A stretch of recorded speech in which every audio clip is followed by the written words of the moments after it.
उन्हीं प्रश्नों को करा रहे हैं जो आपके बोर्ड एग्जाम में आएंगे। सुन रहे हैं ना?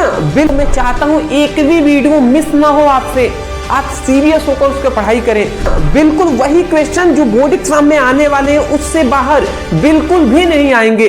तो हेलो स्टूडेंट, तो आज के वीडियो क्लास 12 की स्टूडेंटों के लिए बहुत ही ज्यादा इंपॉर्टेंट है, क्योंकि आज के इस वीडियो में हम पढ़ने वाले हैं क्लास 12 केमिस्ट्री के 4 नंबर वाले महत्वपूर्ण प्रश्न। हमने आप सभी से प्रॉमिस किया था कि मात्र 25 अगर कमेंट कर देते हैं कि सर 4 नंबर वाले टॉपिक को करा दीजिए, तो बिल्कुल हम कल ही वीडियो लेकर आएंगे।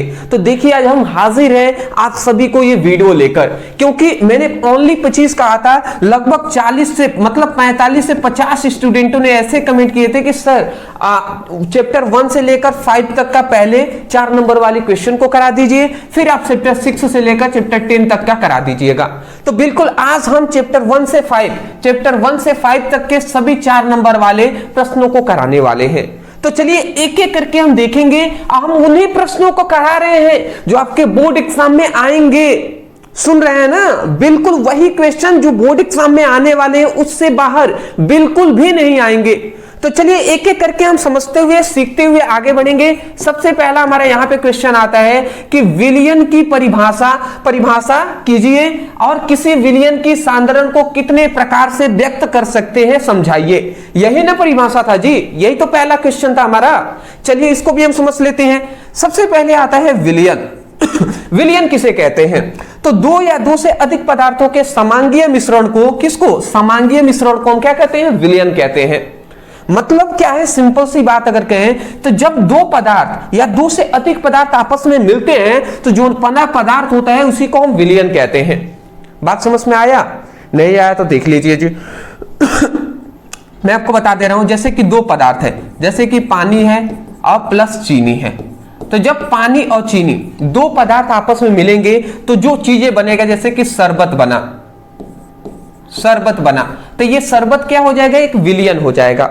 मतलब 2 या 2 से अधिक पदार्थों के समांगीय मिश्रण। अच्छा एक और बात होता है कि इतनी बात तो आप समझ रहे हैं कि 2 या 2 से अधिक पदार्थ मिल रहे हैं, परंतु ये समांगीय मिश्रण किसे कहते हैं सर? यही आप बता दीजिए। यही स्टूडेंटों का ज्यादा कमेंट होता है कि सर 2 या 2 से अधिक पदार्थ मिल तो रहे हैं, परंतु समांगीय मिश्रण का मतलब क्या होता है? तो ऐसा मिश्रण जिसको हम देखकर न बता सके कि उसमें कौन कौन से पदार्थ मिले हैं, तो ऐसे मिश्रण को समांगीय मिश्रण कहते हैं। जैसे बात को समझिएगा बाबू, जैसे एक बर्तन है और एक और हमने एक बर्तन ले लिया, ठीक है ना? एक बर्तन में हमने क्या किया? एक बर्तन है और इसमें हमने देखिए, इसमें हमने क्या कर दिया? इसमें पानी और प्लस चीनी को घोल दिया, ठीक है? इसमें पानी और चीनी को हमने घोल दिया है। और एक और हमने बर्तन ले लिए और इसमें हमने क्या किया? पानी और प्लस क्या हमने घोल दिया? पानी के साथ साथ नमक को घोल दिए हैं, पानी और नमक को घोल दिए हैं। अब दोनों बर्तन को, ये फर्स्ट हमारा बर्तन है, यह हमारा सेकेंड बर्तन है, और दोनों बर्तन को हम रख देते हैं। तो अगर हम इन दोनों को देखेंगे तो क्या आप ओनली देखकर बता देंगे कि किसमें चीनी और किसमें नमक मिला हुआ है पानी के साथ? तो नहीं बता पाएंगे। सोचिए कांच का 2 ग्लास है, एक में चीनी घोला गया, एक में नमक, तो क्या आप देखकर बता पाएंगे? नहीं बता पाएंगे। कब? जब टेस्ट करेंगे तब आपको पता चलेगा कि किसमें नमक है, किसमें पानी है। तो ऐसा मिश्रण जिसको हम देखकर न बता सके कि उसमें कौन कौन से पदार्थ मिले हैं, तो ऐसे मिश्रण को क्या कहते हैं? समांगीय मिश्रण कहते हैं। अब 2 या 2 से अधिक पदार्थों के समांगीय मिश्रण को ही विलयन कहते हैं।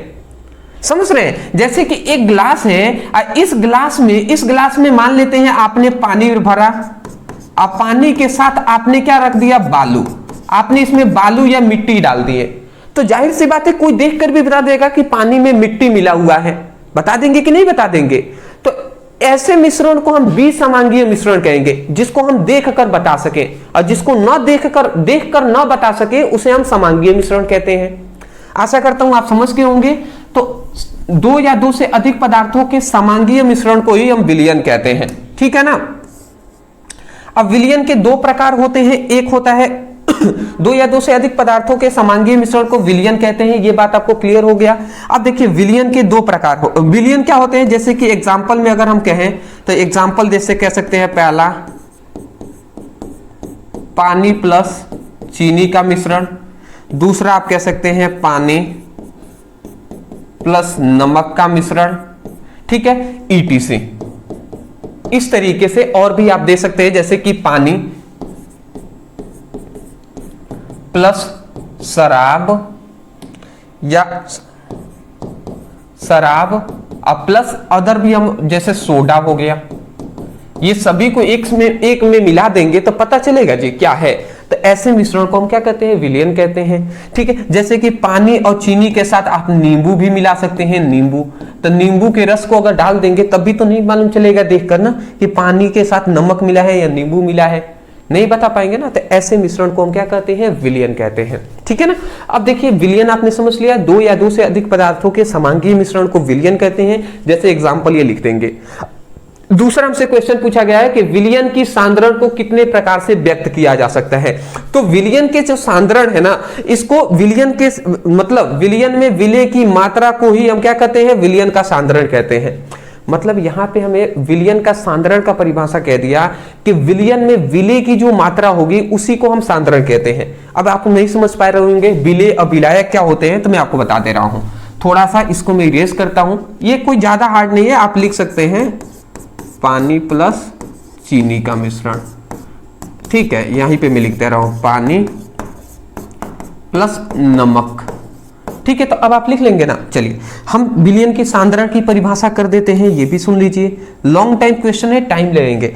विलयन के सांद्रण किसे कहते हैं? तो देखिए जाहिर सी बात है, एक ये बर्तन है, एक बर्तन, इस बर्तन में हम क्या घोल रहे हैं? तो इस बर्तन में हम पानी ले रहे हैं और इसी बर्तन में हम क्या ले रहे हैं? नमक ले रहे हैं। तो जो पदार्थ अब बताइए, जाहिर सी बात है पानी और नमक का घोलेंगे तो जाहिर सी बात है पानी होगा, तो पानी 1 लीटर होगा, 1 लीटर होगा, तो ये कितना होगा? ये 100 ग्राम होगा। 100 ग्राम तो बहुत ज्यादा हो जाएगा, मान लेते हैं 20 ग्राम होगा। तो ये बताइए 1 लीटर ज्यादा है या 20 ग्राम ज्यादा है? अरे भैया 1 लीटर ज्यादा होगा ना, 1 लीटर पानी ज्यादा होता है, 20 ग्राम तो कम ही होगा ना, इतना सा होगा नमक। तो इसका मतलब जो पदार्थों की मात्रा जो कम होता है ना, जो अधिक होता है उसे विलायक कहते हैं। विलयन में ये पानी और चीनी का मिश्रण है तो विलयन बना होगा। तो जो पदार्थ विलयन में जो पदार्थ अधिक होता है उसे विलायक कहते हैं, और जो कम होता है ना, कम, उसे हम विलेय कहते हैं। उसे हम क्या कहते हैं? विलेय कहते हैं। समझ रहे हैं? तो जो पदार्थ अधिक मात्रा में होगा, जैसे पानी क्या है? विलायक है, नमक क्या है? विलेय है। तो विलेय ही ना, विलयन के सांद्रण का मतलब होता है, सांद्रता का मतलब होता है गाढ़ापन। जैसे आपको मान लेते हैं लड्डू या रसगुल्ला बनाना हो, तो आप उसकी चीनी को क्या करेंगे? चीनी को पानी के साथ गर्म करेंगे और ज्यादा मात्रा में चीनी डालते हैं, जिससे कि जो रस बन पाए वो और मोटा बन पाए रस। समझ रहे हैं ना? तो वही मोटा रस का गाढ़ापन जो है वही सांद्रता है, ठीक है। तो विलयन में विलेय की मात्रा को ही हम क्या कहते हैं? विलयन की सांद्रता कहते हैं। क्योंकि सही सी बात है कि सांद्रता कब बढ़ेगा? जब विलेय की मात्रा बढ़ेगी। जब विलेय की मात्रा मतलब चीनी का या नमक का मात्रा हम बढ़ाएंगे तभी तो सांद्रता बढ़ेगा ना। पानी को तो हम जितना डालेंगे तनु विलयन होता जाएगा, पतला होता जाएगा। चीनी जितना बढ़ाएंगे मतलब जो विलेय की मात्रा होती है वही सांद्रता को व्यक्त करता है। जितना हम विलेय की मात्रा को बढ़ाएंगे सांद्रता भी उतना बढ़ेगा। ज्यादा नहीं ध्यान देना है, अगर मैं ज्यादा भी समझा दूंगा ना तो बहुत दिक्कत होने लगेगी आपको, उतना ज्यादा नहीं। विलयन में विलेय की मात्रा को विलयन की सांद्रण कहते हैं। चलिए ज्यादा दिक्कत नहीं होनी चाहिए। अगला हमें यहाँ पे कह रहा है कि विलयन के सांद्रण को कितने प्रकार से व्यक्त कर सकते हैं। तो विलयन के सांद्रण को हम 6 प्रकार से व्यक्त कर सकते हैं। पहला आता है प्रतिशत द्रव्यमान, आयतन द्रव्यमान, प्रतिशत द्रव्यमान व्यक्त करता है इसको। दूसरा आता है आयतन प्रतिशत, फिर द्रव्यमान आयतन प्रतिशत, फिर मोलरता, फिर मोललता, फिर मोल अंश। तो ये हमारे 6 क्या हैं? जो हमारे कह सकते हैं 6 हैं जो सांद्रता को व्यक्त करते हैं। अब इन सभी का परिभाषा भी आपको लिखना चाहिए, बट हमने इन सभी को करा दिया है पहले ही, इसलिए हम इस वीडियो में यहाँ पे नहीं बता रहे हैं। फिलहाल आपको इन सभी का परिभाषा याद होगा तो सभी पर परिभाषा जरूर लिख दीजिएगा फॉर्मूले के साथ, जिससे कि आपका 4 नंबर वाला कंप्लीट हो सके। समझ रहे हैं बात को ना? इतना भी लिख देंगे तो मिल जाएगा, मतलब एक मजबूरी है तो इतना लिख दीजिए। बट आपके पास सब कुछ ये याद होना चाहिए, क्योंकि 2 नंबर में ये सब पूछे जाते हैं परिभाषा। तो ये सब तो याद ही होगा। तो इन सभी का परिभाषा फॉर्मूले के साथ लिखना है इस क्वेश्चन में, क्योंकि समझाइए कह दिया है। अगर समझाने को नहीं कहता तो इतना ही लिख देते चल जाता, समझाने को कहा है और 4 नंबर में क्वेश्चन भी पूछा है, इसलिए हमको इसका परिभाषा भी लिख देंगे, तो मतलब ये होगा कि फुल नंबर आपको मिल जाएंगे। आशा करता हूं समझ के होंगे। स्क्रीनशॉट ले लीजिए। चलिए जी, तो मैं आशा करता हूं कि आपको समझ में आ गया होगा। मैं दिल से एक बात कहूं, मैं अभी आपको कुछ देर से समझा रहा था, मेरी माइंड जो है ना वो कहीं और पर था, ठीक है, मतलब यहाँ पे भी था, बार बार कहीं और भी चला जा रहा था। तो मुझे लगता है कि शायद मैं उतने अच्छे तरीके से पता नहीं इसको समझा पाया या नहीं, बट फिर भी समझा दिए होंगे, उतना समझ में आ गया होगा जितने में आपका काम चल जाए, ठीक है ना। तो फिलहाल अब हम फोकस के साथ समझने वाले हैं। चलिए, छोटा सा टॉपिक था, इसको हमने देख लिया। एक रिक्वेस्ट है भैया कि चैनल पे आप नए हैं तो मैं आपसे रिक्वेस्ट करूंगा फिर से, भले ही मैं आपको स्टडी करा रहा हूं, चलिए ठीक है कोई बात नहीं, बट हम आपसे रिक्वेस्ट ही कर रहे हैं कि चैनल पे नए होंगे तो सब्सक्राइब कर दीजिएगा। ये सब्सक्राइब करने में मेरी बेनिफिट है, हमारा बेनिफिट ये है कि हम लोग का परिवार जो है वो बड़ा होगा, ठीक है जी, मेरी बेनिफिट है, बट आपकी भी बेनिफिट के लिए हम कह रहे हैं, क्योंकि हम यहाँ पे टॉपर बैच स्टार्ट किए हैं, सीरियस के साथ पढ़ाई करा रहे हैं। तो मैं चाहता हूं एक भी वीडियो मिस ना हो आपसे, आप सीरियस होकर उसके पढ़ाई करें। तो उसके लिए जरूरी है कि चैनल को सब्सक्राइब आप रखें। चैनल को जितना आप सब्सक्राइब किए रहेंगे उतना आसानी होगा, सभी वीडियो आपको नोटिफिकेशन मिल जाएगा। अब मैं भी चाहता हूं कि हम जो का जल्द से जल्द, ये देख लीजिए एक 1.44 है, हम जल्द से जल्द चाहते हैं, ओनली 6000 की कमी है, ओनली 6K हो जाएंगे, 6K और इसमें ऐड हो जाते हैं तो हमारा 150 हो जाएगा, 150K हो जाएगा। जल्द ही हम लोग 1.5 लाख का परिवार बनने वाले हैं। और मैं सोच रहा हूं कि 1.5 लाख का जिस दिन हम लोग का फैमिली हो गया, परिवार हम लोग का हो गया, उस दिन कुछ हम आपके लिए मतलब स्पेशल ऑफर हम देंगे और कुछ बेनिफिट भी हम आपको प्रोवाइड करेंगे। तो उसके लिए जरूरी है कि आपका सपोर्ट करना। तो चैनल पे नहीं होंगे तो सब्सक्राइब करने के साथ साथ यहाँ पे एक नोटिफिकेशन बेल आता है, उसको भी जरूर ऑन कर लीजिएगा। कर लेंगे ना? चलिए जी, थैंक यू इतना करने के लिए। दूसरा हमारा क्वेश्चन आता है परासरण और परासरण दाब की व्याख्या कीजिए, ठीक है ना। इसकी सहायता से विलेय की मोलर द्रव्यमान ज्ञात करने का व्यंजक प्राप्त कीजिए। देखिए ये क्वेश्चन 2024 में पूछा गया है, केवल 4 नंबर में। अब ऐसा नहीं है कि ये क्वेश्चन पूछा है बस एक ही बार गया है। अरे भैया, जैसे कि परासरण हो गया या परासरण दाब हो गया, ये 2 नंबर में पूछ लिया गया है, बार बार पूछा गया है, और 3 नंबर में भी पूछा गया है बार बार, और 4 नंबर में एक ही बार पूछा गया है। तो ये इंपॉर्टेंट है। अब इसमें क्या है, ये लॉन्ग टाइम में क्वेश्चन हमसे पूछ लिया है। एक क्वेश्चन के साथ साथ दूसरा हमारा क्वेश्चन कह दिया कि इसकी सहायता से विलेय की मोलर द्रव्यमान ज्ञात कीजिए। तो एक क्वेश्चन में 2-2 क्वेश्चन इसमें ऐड कर देगा। तो ये आपको नहीं सोचना है केवल 24 में पूछा है, कंसिस्टेंट ये सब क्वेश्चन पूछे जा रहे हैं, ठीक है। अगला आता है परासरण दाब। परासरण दाब हम समझ लेते हैं। देखिए इसमें हमें 2 चीज जानना है, एक परासरण, एक परासरण दाब। तो पहले हम परासरण भी जानेंगे, परासरण दाब भी जानेंगे, ठीक है। पहले एक बार परिभाषा में सुना दूं आपको। तो देखिए क्या लिखा गया है, जब किसी विलयन और शुद्ध विलायक को एक अर्धपारगम झिल्ली द्वारा पृथक किया जाता है, पृथक मतलब अलग किया जाता है, तो शुद्ध विलायक के अणु विलयन की ओर गति करने लगते हैं, अर्थात परासरण की क्रिया होने लगती है। तो परासरण की क्रिया को रोकने के लिए विलयन पर लगाया गया अतिरिक्त दाब परासरण दाब कहलाता है, ठीक है ना। तो मैं आशा करता हूं कि आपको समझ में आ गया होगा, ठीक है। अब यहां पे मैं दिखा दूंगा आपको, जब किसी विलयन अशुद्ध विलायक को एक अर्धपारगम झिल्ली द्वारा पृथक किया जाता है, ठीक है। इसको मैं थोड़ा सा समझा देता हूं।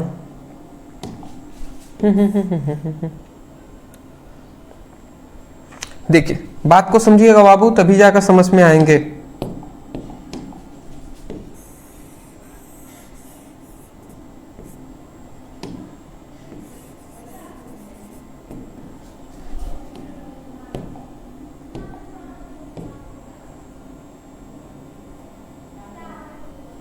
ठीक, देखिए एक हमने यहाँ पे बर्तन ले लिया है। अब इस बर्तन में हम क्या क्या कर रहे हैं आपको ध्यान से समझना पड़ेगा, ठीक है ना। इस बर्तन में हम क्या कर रहे हैं, इस बर्तन में ऊपर है, यहाँ पर हम यहाँ पे एक अर्धपारगम झिल्ली लगा देते हैं, एक यहाँ पे हमने अर्धपारगम ये झिल्ली लगा दिया।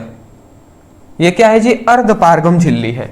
अब अर्धपारगम झिल्ली का मतलब एक झिल्ली हमने लगा दिए हैं। इधर क्या है, इधर है विलयन,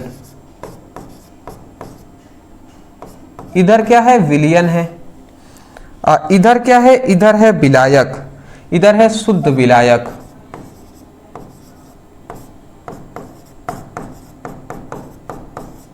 इधर क्या है, शुद्ध विलायक। ठीक है ना।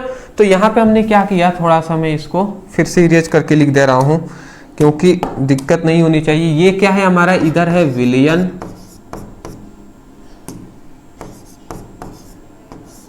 इधर है शुद्ध विलायक।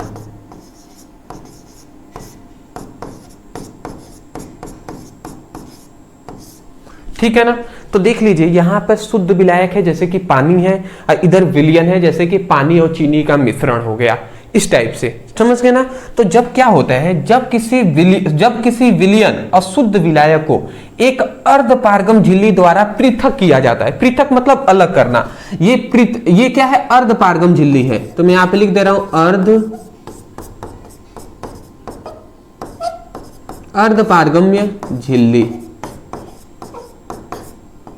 तो जब किसी विलयन और शुद्ध विलायक को एक अर्धपारगम झिल्ली द्वारा पृथक किया जाता है, तो क्या होता है, जब पृथक किया जाता है तो जो शुद्ध विलायक के जो कण है ना, वो विलयन की ओर गति करने लगते हैं। ठीक है ना, जाहिर सी बात है। तब क्या होता है, तो यहाँ पे होता यह है दोस्त कि शुद्ध विलायक के जो कण है वो विलयन की ओर, शुद्ध विलायक के जो कण है वो विलयन की ओर इस तरीके से गति करने लगते हैं।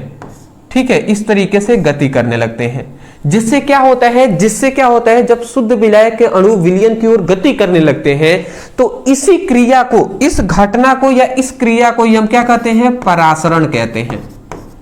इस क्रिया को ही हम क्या कहते हैं, परासरण की क्रिया कहते हैं। समझ के हमने क्या बताया आपको, समझिएगा। जब किसी विलयन और शुद्ध विलायक को एक अर्धपारगम झिल्ली द्वारा पृथक किया जाता है तो शुद्ध विलायक के अणु विलयन की ओर गति करने लगते हैं। तो इस घटना को या इस क्रिया को ही परासरण की क्रिया कहते हैं, समझ के, या इसी को परासरण कहते हैं। तो यही बात हमने यहां पे लिखा हुआ है, समझिएगा।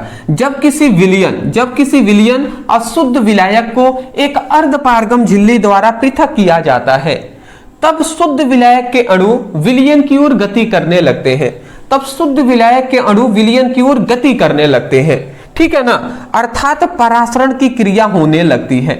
जब शुद्ध विलायक के अणु विलयन की ओर गति करने लगते हैं अर्थात परासरण की क्रिया होने लगती है। ठीक है ना। तो परासरण का अगर परिभाषा पूछे तो यहां तक लिख देंगे, परंतु इसमें परासरण दाब भी पूछा गया है। तब क्या होता है, जब इसके अणु विलयन की ओर गति करने लगते हैं ना, तो हम क्या करते हैं, ये शुद्ध विलायक के अणु विलयन की ओर ना आए, इसके लिए हम विलयन पर क्या लगाते हैं, एक दाब आरोपित करते हैं। ठीक है ना। और जो हम दाब आरोपित करते हैं ना, जो दाब हम लगाते हैं, उस दाब को ही, मतलब विलयन पे लगाया गया अतिरिक्त दाब ही क्या कहलाता है, परासरण दाब कहलाता है। समझ रहे हैं। जब हम इस विलयन पे दाब लगाएंगे तो विलयन के अणु तेजी से गति करने लगेंगे, जिसके कारण इसके जो कण जो है ये इधर आएंगे तो वो तुरंत मार देंगे गति करते हुए। इसके जो कण है, इसके कण इधर से आने वाले जो कण है इसको तुरंत टक्कर मार देंगे, तेजी से मारकर उधर ही कर देंगे। तो जब हम विलयन पे दाब लगाएंगे ना, तो इसके कण इधर आ नहीं पाएंगे। तो जो हम दाब जितना लगा रहे हैं बाहर से, उस दाब को परासरण दाब कहते हैं। तो हम क्या यहां पे परिभाषा कहेंगे परासरण दाब का, सुन लीजिएगा, याद हो जाएगा कि जब शुद्ध विलायक और विलयन को एक अर्धपारगम झिल्ली द्वारा पृथक किया जाता है तो शुद्ध विलायक के अणु विलयन की ओर गति करने लगते हैं, अर्थात परासरण की क्रिया होने लगती है। तो परासरण की क्रिया को रोकने के लिए विलयन पर लगाया गया अतिरिक्त दाब ही परासरण दाब कहलाता है। समझ में आ गया ना आपको? आशा करता हूं कि आपको समझ में आ गई होंगी। तो ये हमारा परासरण दाब का फॉर्मूला हो गया, परिभाषा हो गया। यही बात लिखा गया है, जब किसी विलयन और शुद्ध विलायक को एक अर्धपारगम झिल्ली द्वारा पृथक किया जाता है तो शुद्ध विलायक के अणु विलयन की ओर गति करने लगते हैं, अर्थात परासरण की क्रिया होने लगती है। तो परासरण की क्रिया को रोकने के लिए विलयन पर लगाया गया अतिरिक्त दाब परासरण दाब कहलाता है। ठीक है ना, आशा करता हूं समझ के होंगे। परासरण दाब का पाई इक्वल टू CRT ये हमारा फॉर्मूला होता है, ठीक है ना। परासरण दाब पाई इक्वल टू CRT ये हमारा क्या होता है, परासरण दाब का फॉर्मूला होता है। इसको आपको याद रखने की आवश्यकता है, ठीक है ना। चलिए जी ठीक है,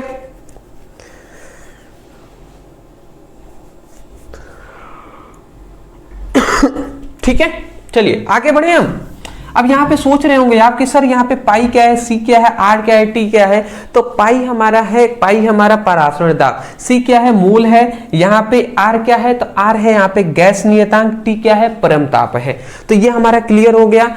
अब एक तो परिभाषा, यहां तक हमारा क्वेश्चन कंप्लीट हुआ। दूसरा कह रहे इसकी सहायता से विलेय की मोलर द्रव्यमान ज्ञात करने का व्यंजक प्राप्त कीजिए।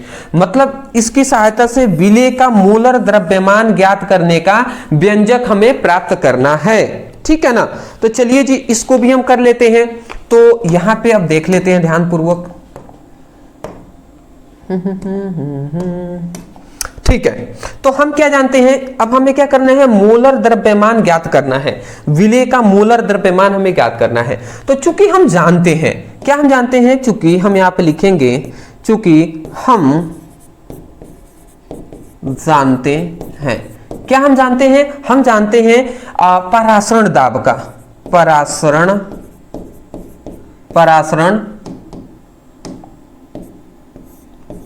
दाब, परासरण दाब का एक बार फॉर्मूला जानते हैं जी। परासरण दाब का फॉर्मूला जानते हैं, पाई इक्वल टू CRT, ये हम फॉर्मूला जानते हैं। पाई इक्वल टू CRT ये हम फॉर्मूला जानते हैं, बिल्कुल सही बात है जी।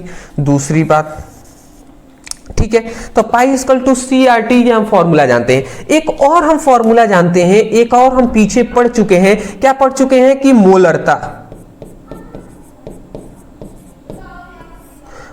इक्वल टू हम क्या जानते हैं, मोलरता इक्वल टू अगर आप पढ़े होंगे तो विलेय का मोल बटे विलयन का आयतन होता है। तो जब मोल बराबर भार बटे अणु भार तोड़ते हैं, तो हमने अगर मोलरता पढ़े होंगे तो हमने दो फॉर्मूला आपको बताया था। अगर याद होगा तो हमने बताया था कि मोलरता C इक्वल टू, क्या हमने बताया था, मोलरता C इक्वल टू भार बटे अणु भार अगुणे विलयन का आयतन, ये हमने फॉर्मूला आपको बताया था। अगर आप पढ़े होंगे तो ठीक बात है, और नहीं पढ़े होंगे तो इसमें मेरी कोई गलती नहीं है। हमने आपको दो फॉर्मूले बताया था, मोलरता C इक्वल टू विलेय का भार बटे विलेय का अणुभार बटे गुणे क्या होता है, विलयन का आयतन होता है, वो भी लीटर में। आप चेक कर सकते हैं, हमने जब पढ़ाया है तो इसमें हमने कराया हुआ है ये, ठीक है ना।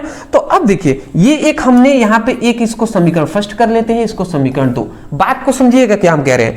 देखिए यहाँ पे C का जो मान है, ये यहाँ पे C इक्वल टू इतना है, तो इस वैल्यू को हम C की जगह पर रख सकते हैं कि नहीं, रख सकते हैं कि नहीं जी, बिल्कुल रख सकते हैं। तो इसको मैं इरेज कर दे रहा हूं, हटाइए इसको। अगर हम इसको थोड़ा आगे बढ़ाते हैं बाबू तो बात को समझिएगा। ये पाई इक्वल टू क्या हो जा रहा है, पाई इक्वल टू C का मान यहां पे हम देख सकते हैं, C का मान है small w by capital M into क्या है, इनटू हमारा V है, ठीक है ना। तो ये हमने इतना मान रख दिया, C की जगह पर RT है तो यहां पे हम लिख देंगे R और T लिख देंगे, ठीक है ना। इतनी बात आप समझ के हैं, चलिए जी अच्छी बात है। उसके बाद यहाँ पे पाई इक्वल टू हम क्या कर दे रहे हैं, यहाँ पे W फिर RT बाई MV, ये हमने यहाँ पर लिख दिए, ठीक है ना। यहाँ पे हमने ये कर दिया। अब यहाँ पे अगर हम चाहें तो ये देखिए, ये हमारा M है, ये इधर भाग में, इधर आएगा तो गुणा करा देगा, और ये पाई इधर गुणा में होगा, इधर आएगा तो भाग करा देगा। मतलब हम इन दोनों का स्थान चेंज भी तो कर सकते हैं, तो इसको हम इधर भेज देते हैं। तो अगर हम ऐसा भेजते हैं तो M इक्वल टू क्या आ जाएगा, small w RT by pi V आ गया। तो ये हमारा क्या हो गया है, ये हमारा आंसर हो गया। यहाँ पे लिख देते हैं प्रूव्ड, ठीक है। प्रूफ लिखने की कोई जरूरत नहीं है, मतलब यहाँ पे है कि मोलर द्रव्यमान ज्ञात करना था हमें, तो वो हमने ज्ञात कर लिया है, ठीक है ना। यहाँ पे M क्या है, यही M क्या है, विलेय का मोलर द्रव्यमान है, ये हमने ज्ञात कर लिया, ठीक है ना। मोलर द्रव्यमान को ही हम अणुभार भी कहते हैं, विलेय का अणुभार, ठीक है। आशा करता हूं समझ रहे होंगे, मोलर द्रव्यमान ही है विलेय का अणुभार। तो यहाँ पे आप लिख सकते हैं, ये क्या है, लिख लीजिएगा, विलेय का मोलर, यहाँ पे लिख लीजिएगा मोलर द्रव्यमान ही लिख लीजिएगा। यहाँ पे W, स्मॉल w क्या है, तो विलेय का अणुभार है, सॉरी विलेय का अणुभार नहीं, विलेय का भार है, ठीक है। R क्या है, गैस नियतांक है। T क्या है, परम ताप है। पाई क्या है, पाई है हमारा परासरण दाब। और यहाँ पे V क्या है, V है विलयन का आयतन, वो भी किसमें, लीटर में। लिख लीजिएगा सभी का, यहां तक आपको लिखेंगे तब 4 नंबर आपको मिलेंगे। स्क्रीनशॉट ले लीजिए, फटाफट स्क्रीनशॉट ले लीजिए दोस्त, टाइम नहीं है हमें, पूरी तरीके से पूरी जान लगा देना है दोस्त। हम कह रहे हैं ना, हम आपके लिए मेहनत कर रहे हैं, आप अपने लिए मेहनत कीजिए, सिर्फ मैं यही चाह रहा हूं। सुबह से हम बैठे हुए हैं, सुबह से जब मैं सोकर उठता हूं, सोकर उठने के बाद फ्रेश होने के बाद मैं नाश्ता नहीं करता हूं, नाश्ते नहीं, तुरंत मैं उसी टाइम बैठ जाता हूं, उसी टाइम पूरी एनालिसिस किया जाता है, पूरी आपके लिए नोट्स हम बनाते हैं। आपको क्या लगता है हलवाबाजी किया जाता है क्या? आपके लिए हलवाबाजी बाबू, पूरा आपके लिए हम नोट्स तैयार करते हैं, बनाते हैं, एक एक क्वेश्चन को ढूंढना पड़ता है, पूरे प्रीवियस ईयर क्वेश्चन को ढूंढना पड़ता है, देखना पड़ता है कि कौन हमारे बोर्ड एग्जाम के लिए इंपॉर्टेंट है। उसके बाद पूरी तरीके से ढूंढकर उसको कैसे आसानी तरीके से हम समझा सकें, कैसे आसान से आसान परिभाषा दिया जा सके जिससे कि स्टूडेंटों को हार्ड ना लगे, वैसे हम इस चैनल पे प्रोवाइड करते हैं। अभी जानते हैं अभी कितना बज गए हैं? अभी लगभग मैं कह सकता हूं कि 2:30 बजने वाले हैं, 2:30 सुबह का।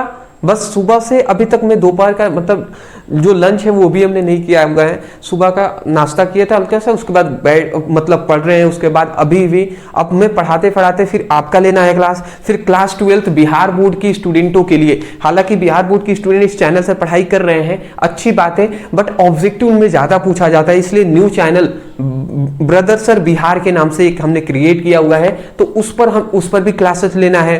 आज हम चैप्टर 1 और 2 का हम वहां पे क्लासेस लेंगे, फिर क्लास 11 की भी क्लासेस लेना है, तो शाम हो जाएंगे पूरी तरीके से।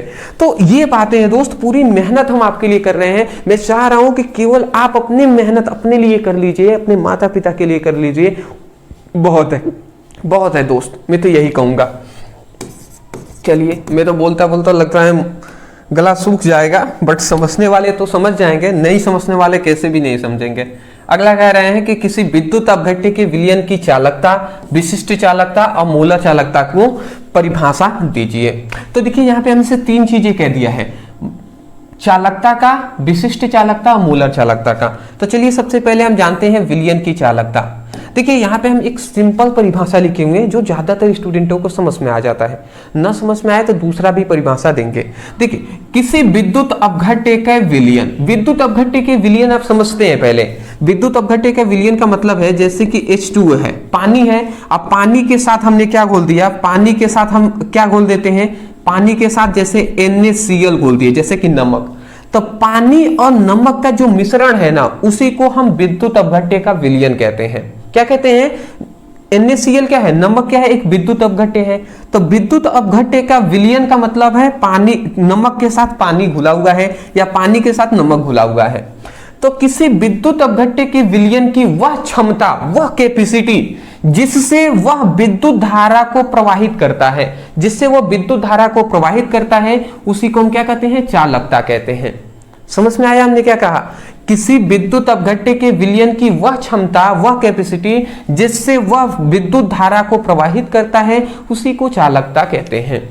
आशा करता हूं कि आपको समझ में आ गया होगा कि किसी विद्युत अपघट्य के विलयन की वह क्षमता जिससे वह विद्युत धारा को प्रवाहित करता है, उसी को चालकता कहते हैं। ठीक है ना? तो यह बात आप समझ गए ना? समझ में आ जाए तो अच्छी बात है, ना आए तो एक और हम परिभाषा यहाँ पे देंगे। पहले यहाँ पे परिभाषा हम फॉर्मूला लिख दे रहे हैं। चालकता को C से प्रदर्शित करते हैं, C = 1/R होता है। तो ये आप नोट डाउन कर लीजिएगा। जहां पर R क्या है, R है प्रतिरोध, ये हमारा क्या है, ये विलयन की चालकता है C। तो हम ये भी कह सकते हैं कि यहां पे क्या कह सकते हैं कि मतलब प्रतिरोध के व्युत्क्रम को क्या कहते हैं, चालकता कहते हैं। सिंपल सा एक लाइन में आप बोल सकते हैं कि प्रतिरोध के व्युत्क्रम को चालकता कहते हैं। यहाँ पे 1/n के नीचे है तो व्युत्क्रम कहेंगे। तो मैं दूसरा यहाँ पे परिभाषा लिख दे रहा हूं कि प्रतिरोध के व्युत्क्रम को चालकता कहते हैं। प्रतिरोध के व्युत्क्रम को चालकता कहते हैं, ये आप याद रखिएगा। मैं आशा करता हूं कि आपको समझ में आ गई होंगी। ठीक है ना बाबू, ये आप याद रखिएगा, यही है आपका परिभाषा। ठीक है, अगला हमारा दूसरा आता है विशिष्ट चालकता। विशिष्ट चालकता किसे कहते हैं? तो विशिष्ट प्रतिरोध के व्युत्क्रम को विशिष्ट चालकता कहते हैं। मतलब क्या है? विशिष्ट प्रतिरोध के व्युत्क्रम को विशिष्ट चालकता कहते हैं। ठीक है, इसके लिए अगर हम बता दें तो विशिष्ट प्रतिरोध के व्युत्क्रम को विशिष्ट चालकता कहते हैं। तो इसको हम कप्पा इक्वल टू 1/ρ से प्रदर्शित करते हैं। इसका फॉर्मूला मैं यहाँ पे लिख दे रहा हूँ। देखिए इसको ना मैं यहाँ पे बता दूं, विशिष्ट चालकता को हम कप्पा से प्रदर्शित करते हैं और कप्पा इक्वल टू होता है 1/ρ। ये रो है जी, ये रो है। तो देख लीजिए यहाँ पे ये कप्पा क्या है? कप्पा है विशिष्ट चालकता, विशिष्ट चालकता। ठीक है, और ये रो क्या है? विशिष्ट प्रतिरोध।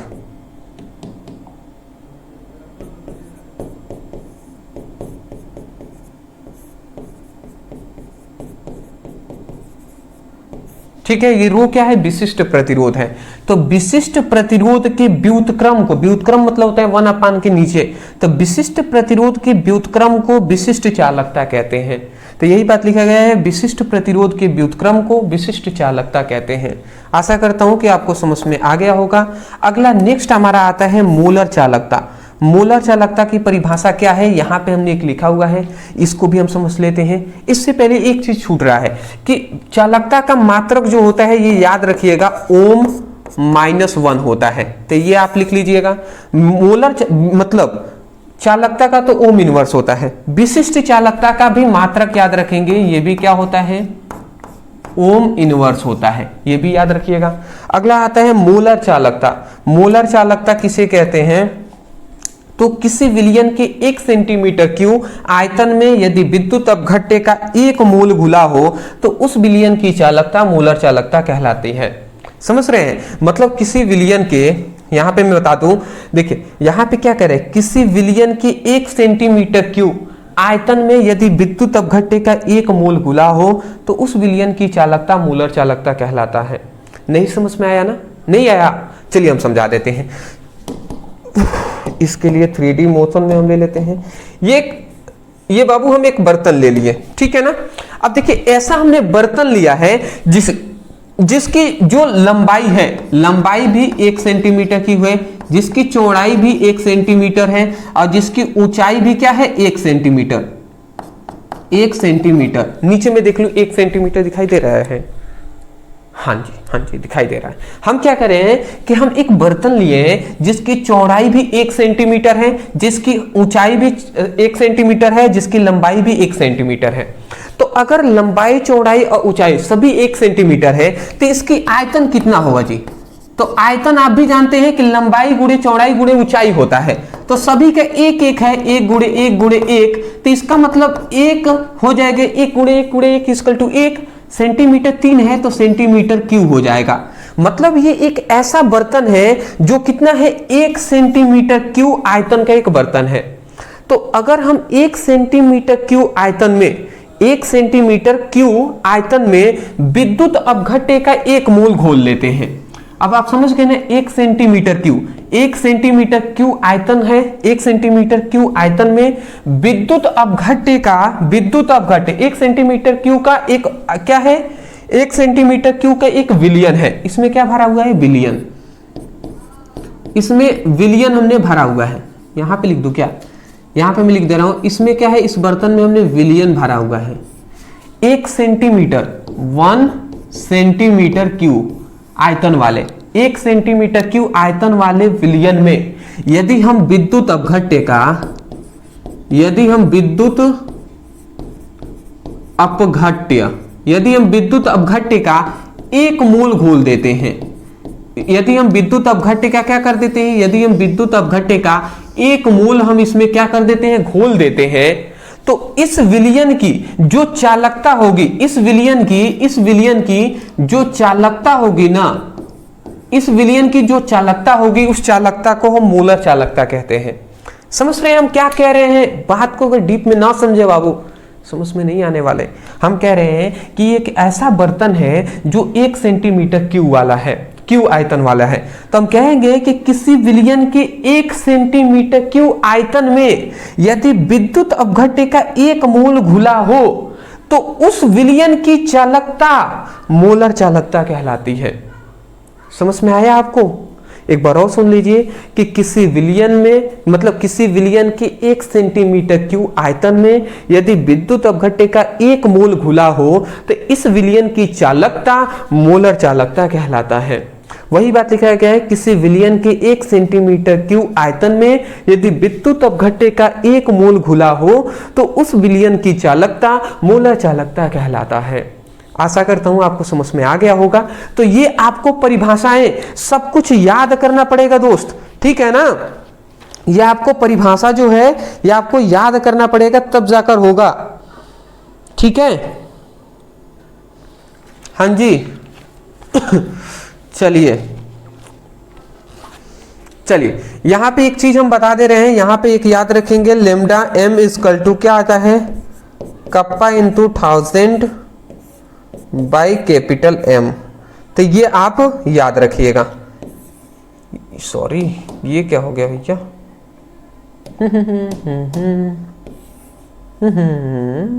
हो गया, बहुत अच्छी बात है। यहां पे देख लीजिए ये लेमडा एम इक्वल टू ये कप्पा है इंटू 1000 बाई एम हमने कर दिया। जहां पे ये कप्पा क्या है दोस्त, तो ये कप्पा हमारा विशिष्ट चालकता है, समझ गए ना। एम क्या है, एम है मोलरता, ठीक है ना। यहाँ पे लेमडा एम क्या है, लेमडा एम है मोलर चालकता। तो मैं आशा करता हूं कि आपको समझ में आ गया होगा। तो फटाफट स्क्रीनशॉट लीजिए, हम आगे बढ़ेंगे। बहुत सारे क्वेश्चन को देखना है हमें, बताइए बहुत सारे क्वेश्चन को हमें देखना है। अभी इतने समय हमारा हो गया है, ठीक है ना। अभी तो हमने 3 ही क्वेश्चन देखे हैं। चलिए आगे हम अपने चौथे क्वेश्चन की ओर आ जाते हैं। चौथा हमारा क्वेश्चन है, देखिए नरस्ट समीकरण क्या है, मानक इलेक्ट्रोड विभव और इलेक्ट्रोड विभव में संबंध लिखिए और इसकी उपयोगिता लिखिए। चलिए जी इसको भी हम कर देते हैं। 4 नंबर में पूछा जाता है, कंसिस्टेंट पूछा गया है, समझ लेते हैं। नरस्ट समीकरण एक बार मैं पढ़कर सुना दूं, सुनिएगा। तो देखिए नरस्ट समीकरण क्या है ना, 3-4 चीजों में संबंध इसमें बताया गया है। और वो संबंध किस में बताया गया है, नरस्ट समीकरण में बताया गया है कि मतलब एक नॉर्मल टेम्परेचर हो, एक सामान्य ताप पर किसी भी कोई भी धातु का इलेक्ट्रोड विभव, दूसरी बात मानक इलेक्ट्रोड विभव और किसी धातु के आयन की सांद्रता, किसी धातु आयन की क्या होता है, किसी धातु आयन की सांद्रता। इन्हीं तीनों में क्या होता है, निम्नलिखित, इन तीनों में ही निम्नलिखित क्या होता है, संबंध होता है। क्या होता है, संबंध होता है। नेक्स्ट समीकरण में क्या बताया गया कि किसी ताप पर किसी धातु का इलेक्ट्रोड विभव, मानक इलेक्ट्रोड विभव तथा धातु आयन की सांद्रता में निम्नलिखित संबंध होता है। यही तो नेक्स्ट समीकरण है। देखिए वही बात हमने लिखा है। नेक्स्ट समीकरण के अनुसार किसी ताप T पर किसी धातु का इलेक्ट्रोड विभव E, देख रहे हैं ना, किसी धातु का इलेक्ट्रोड विभव E, मानक इलेक्ट्रोड विभव E0, ठीक है, तथा विलयन में धातु आयन की सांद्रता, देखिए विलयन में ये धातु Mn क्या है, मैग्नीशियम क्या है, धातु है, और ये प्लस क्या है, आयन है। तो धातु आयन, ये कोष्ठ में मतलब सांद्रता, तो धातु आयन की सांद्रता इसको पढ़ेंगे।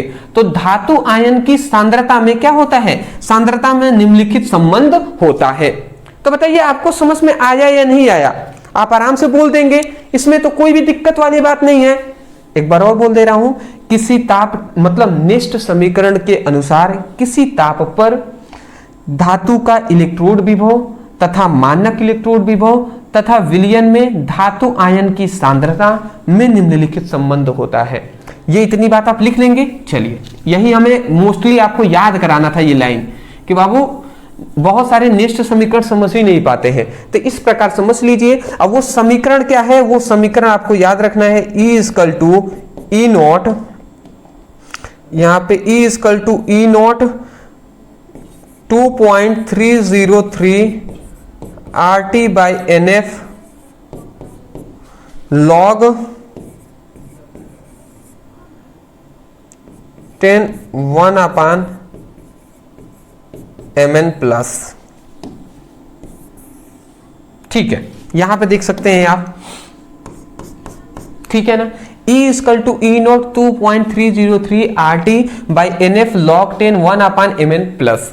ठीक है ना, जहां पे E क्या है, E क्या है हमारा इलेक्ट्रोड विभव है, ये E0 क्या है मानक इलेक्ट्रोड विभव, R क्या है गैस नियतांक, T क्या है परमताप, N क्या है मोलों की संख्या, यहाँ पे F क्या है फैराडे स्थिरांक, यहाँ पे M ये log 10 का तो मान आप जानते हैं 1 होता है, और Mn+ मतलब धातु आयन की सांद्रता। लिख दे गया हम सबका, लिख दीजिएगा आप भी, मैं लिख दे रहा हूं यहाँ पे। E क्या है इलेक्ट्रोड विभव,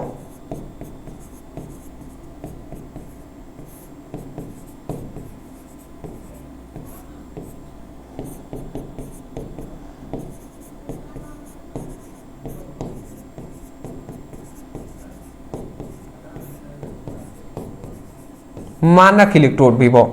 यहां पे R क्या है, R है गैस नियतांक,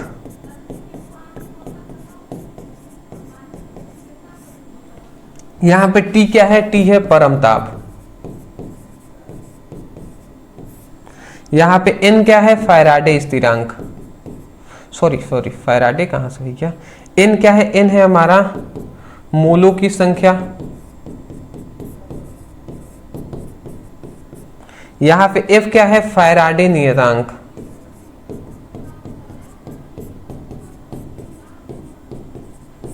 एक आपको मैं लिख देना, आप लिख लीजिएगा, ये क्या है Mn+ धातु आयन की सांद्रता है। तो ये बात हमारा कंप्लीट हुआ दोस्त, कंप्लीट हुआ ना। चलिए जी आगे हम बढ़े। अब तीसरा में कहा गया कि इसका एक उपयोग लिखिए, उपयोगिता मतलब नेक्स्ट समीकरण के एक उपयोग लिखना है। हम यहाँ पे 3-4 उपयोग लिख दिए हैं, इसके निम्नलिखित उपयोग होते हैं।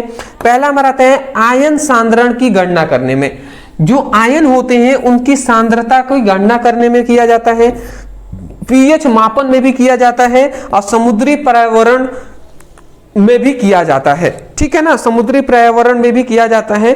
तो ये आप स्क्रीनशॉट ले लीजिए, ले लिए ना।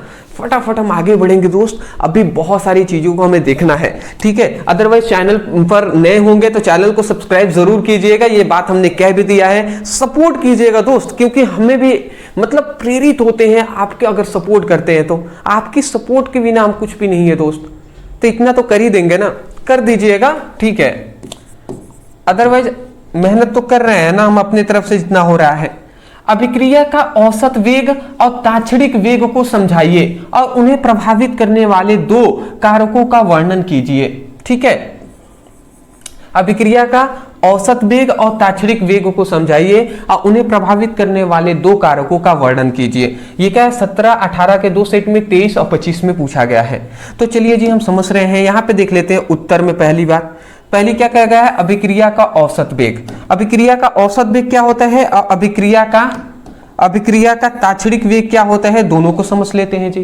पहले अभिक्रिया का औसत वेग किसे कहते हैं, एक निश्चित समय अंतराल में, ध्यान से समझेंगे यहाँ पे क्या कह रहा है, अभिक्रिया का औसत वेग हमसे कहा, तो एक निश्चित समय अंतराल में अभिकारक या उत्पाद की सांद्रता में होने वाले परिवर्तन को अभिक्रिया का औसत दर कहते हैं। देखिए अगर हम इसको फुल परिभाषा लिख देते हैं, फॉर्मूला यहां पे लिख देते हैं, औसत वेग। औसत वेग कहे या औसत दर कहे, दोनों बात एक ही होता है। तो औसत दर या औसत वेग का एक फॉर्मूला होता है कि अभिकारक या उत्पाद की सांद्रता में होने वाले परिवर्तन, सांद्रता में परिवर्तन या सांद्रता में होने वाले परिवर्तन, शॉर्ट में ही लिखते हैं। अभिकारक या उत्पाद की सांद्रता में परिवर्तन बटे समय अंतराल।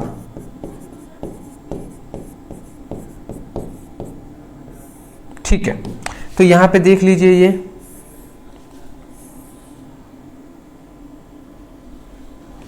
देख लीजिए यहाँ पे हमने क्या किया है, औसत वेग बराबर अभिकारक या उत्पाद की सांद्रता में परिवर्तन बटे समय अंतराल यहाँ पे हमने लिख दिया है।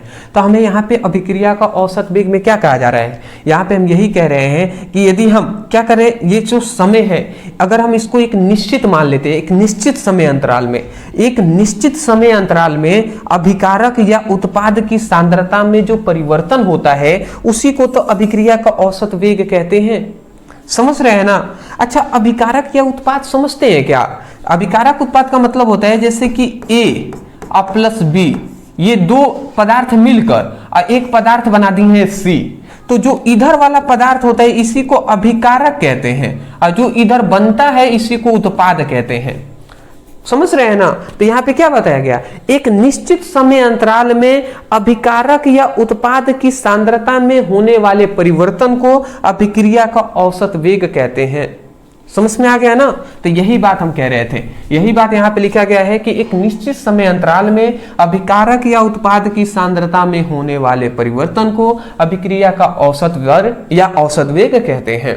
इसको संकेत रूप में भी हम लिख सकते हैं, अभिक्रिया के औसत वेग को V average equal to del C by del T, इस तरीके से यहां पे दिखाया गया है। तो मैं यहां पे लिख दे रहा हूं, अभिक्रिया का औसत वेग का हमने यहां पे फॉर्मूला लिख दिया है, ठीक है ना, del C by del T। ठीक है, यहां पे मतलब बुक के हिसाब से तो यहां पे R दिया गया है, ठीक है ना। V भी लिख सकते हैं क्योंकि वेग को V से हम दर्शाते हैं ना। चलिए मैं इसको, बुक में क्या दिया है, बुक में R दिया है एवरेज, ठीक है ना, बुक में दिया है वही हमने लिख दिया। ये सांद्रता प्लस माइनस तो रहता ही है। चलिए, तो ये हमारा समझ गया ना, एक निश्चित समय अंतराल में कहा जा रहा है। ठीक है, अगला हमारा दूसरा आता है ताक्षणिक वेग। दोनों में ज्यादा डिफरेंट नहीं है, इसमें क्या है, एक निश्चित समय अंतराल है, ठीक है, एक निश्चित समय अंतराल है। इसमें क्या है, ताक्षणिक वेग का मतलब है कि किसी क्षण पर, मतलब हम कह सकते हैं ना कि एक पर्टिकुलर समय होना चाहिए कि इसी क्षण पे होगा, मतलब बहुत ही सूक्ष्म समय। इसमें क्या है, एकांक समय भी हम ले सकते हैं, ठीक है, एक सेकेंड में होने वाले जो परिवर्तन है, ठीक है, एक सेकेंड में मतलब इकाई समय में अभिकारक या उत्पाद की सांद्रता में परिवर्तन को अभिक्रिया का औसत वेग कहते हैं। क्या कहेंगे, इकाई समय अंतराल में अभिकारक या उत्पाद की सांद्रता में परिवर्तन को औसत वेग कहते हैं। परंतु यहां पे क्या है, ताक्षणिक वेग में थोड़ा डिफरेंट हो जाता है। ताक्षणिक वेग में ना एक सूक्ष्म समय होता है, बहुत ही छोटा समय, मतलब किसी क्षण पर, क्षण हम कह सकते हैं, क्षण मतलब होते हैं बहुत ही छोटा समय, नैनो सेकंड में समझ सकते हैं ना, उस तरीके से। तो किसी क्षण पर अभिकारक या उत्पाद की सांद्रता में परिवर्तन को ही ताक्षणिक वेग कहते हैं। किसी क्षण पर, याद रखिए ये बात, ठीक है ना। यहां पे एकांक समय हम कह सकते हैं या कि एक निश्चित समय अंतराल कह सकते हैं, परंतु इसमें क्या है, एक निश्चित क्षण पर, एक निश्चित क्षण पर, तो किसी निश्चित क्षण पर अभिकारक या उत्पाद की सांद्रता में होने वाले परिवर्तन को ताक्षणिक वेग कहते हैं। तो मैं आशा करता हूं कि आपको समझ में ये आ गई होंगी, ठीक है ना, आ गई होंगी ना। चलिए, तो यहां पे हम लिखते रहे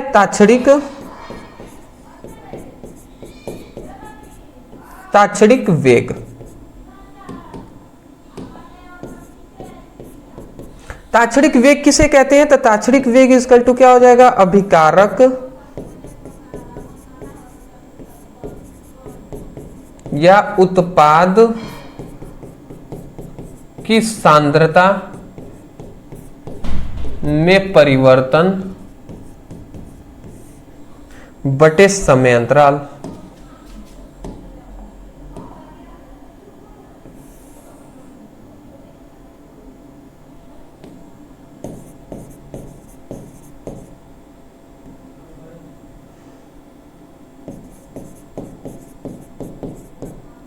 यहां पे समय अंतराल को हमने भले ही समय अंतराल लिखा है, पर याद रखिएगा सूक्ष्म समय की यहां पे बात हो रहा है।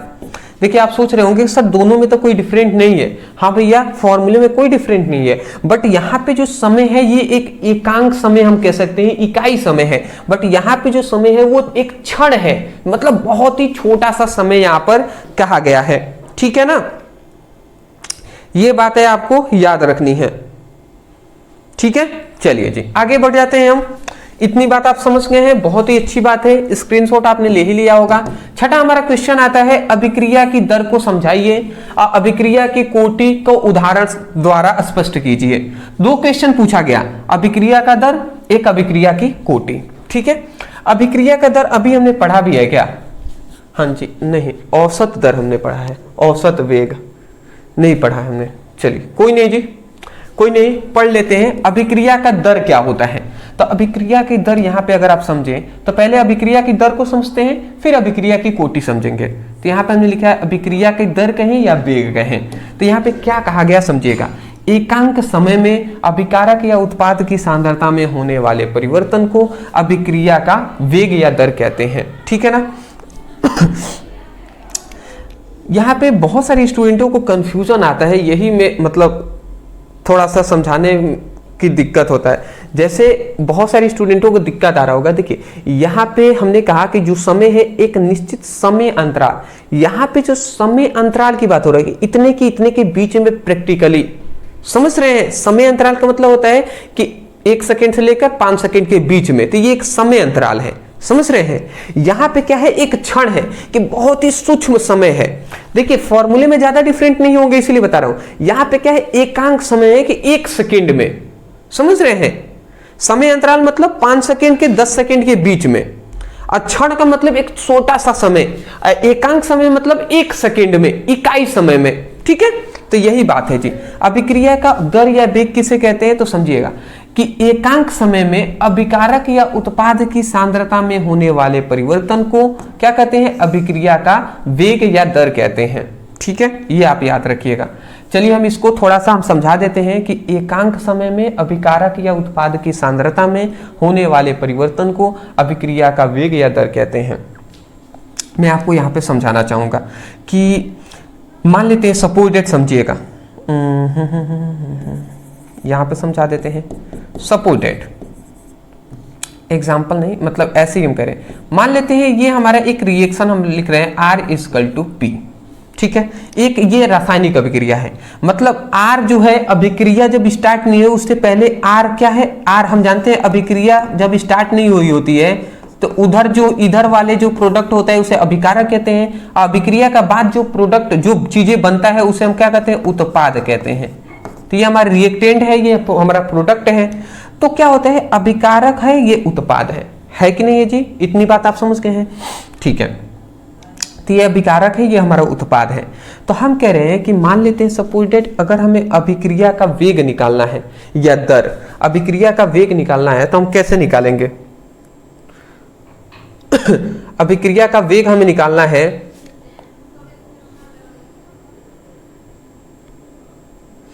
तो हम कैसे निकाल सकते हैं, तो अभिक्रिया का वेग जो अगर हम निकालना है, मान लेते हैं इसका, तब हम क्या कर सकते हैं, तब अभिक्रिया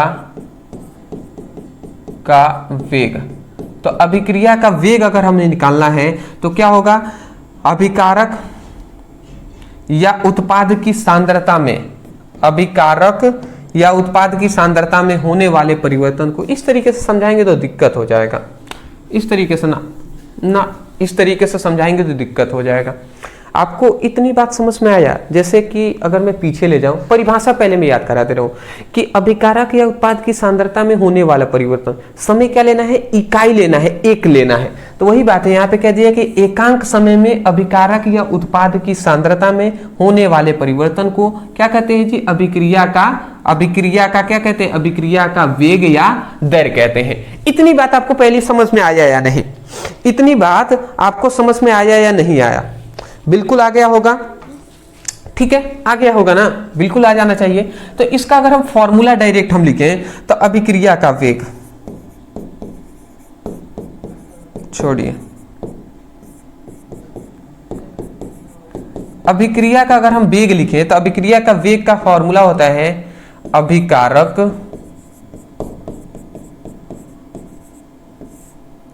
या उत्पाद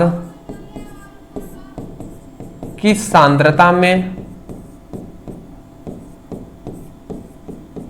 परिवर्तन अब बटे क्या होता है, बटे होता है समय अंतराल, बटे क्या होता है, समय अंतराल, ठीक है ना। तो बटे क्या होता है, सॉरी समय अंतराल तो उसमें ना, अभिकारक या उत्पाद की सांद्रता में होने वाले परिवर्तन, अब परिवर्तन में लगा समय इसमें होगा, परिवर्तन जब तक हो रहा है तो परिवर्तन में लगा समय,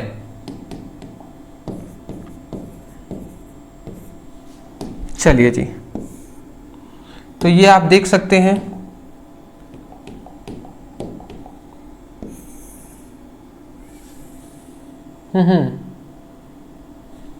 ठीक है। ये आप देख लीजिए कि अभिक्रिया का वेग का फॉर्मूला होता है अभिकारक या उत्पाद की सांद्रता में परिवर्तन और परिवर्तन में लगा समय। आप समझ रहे हैं ना कि अभिकारक या उत्पाद की सांद्रता में परिवर्तन होगा तो उसमें कुछ समय लगेगा कि आधा घंटा, 1 घंटा, जो भी समय लगा, तो परिवर्तन में लगा जो समय होगा तो उसी को हम क्या कहेंगे, अभिक्रिया का दर कहेंगे। तो अगर हम यहाँ पे समय को ले लेते हैं एकांक, मतलब 1 ले लेते हैं, तो वही बात कहा जा रहा है कि इकाई समय में या एकांक समय में अभिकारक या उत्पाद की सांद्रता में परिवर्तन को अभिक्रिया का वेग या दर कहते हैं। ठीक है, चलिए जी, इतनी बात आपको समझ में आ गया होगा। परिभाषा लिखने के बाद फॉर्मूला लिख लेंगे, काम कंप्लीट हो जाएगा। ठीक है, चलिए दूसरा यहाँ पे क्या आ गया, अभिक्रिया की कोटि। अब अभिक्रिया की कोटि किसे कहते हैं, तो यहाँ पे लिखिएगा किसी रासायनिक अभिक्रिया के वेग व्यंजक में अभिकारकों की सांद्रताओं के घातों के योगफल को अभिक्रिया की कोटि कहते हैं। ठीक है, यहां पे अगर आप समझे तो किसी रासायनिक अभिक्रिया के वेग व्यंजक में अभिकारकों की सांद्रताओं के घातों के योगफल को क्या कहते हैं, अभिक्रिया की कोटि कहते हैं। मतलब अगर हम समझाना चाहें आपको तो यहां पे कैसे समझाएंगे, सपोज डेट मान लेते हैं ये एक हमारे पास,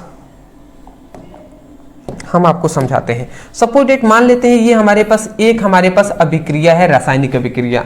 यहाँ पे ये हमारा अभिकारक है, ये हमारा उत्पाद है। समझ रहे हैं ना, अभिक्रिया स्टार्ट नहीं हुई है तो उस समय तक ये हमारा क्या होगा, अभिकारक होगा। जाहिर सी बात है ये हमारा अभिकारक होगा और ये हमारा क्या होगा, उत्पाद होगा। क्या हम गलत तो नहीं ना, गलत तो नहीं है, बिल्कुल सही है ना। ठीक है, अब ये हमारा अभिकारक है, ये उत्पाद है। तो अगर हम इस रासायनिक अभिक्रिया का अगर हमें कोई पूछ दे वेग कैसे निकालेंगे, तो अगर हमें अभिक्रिया का वेग निकालना है, अभिक्रिया का वेग,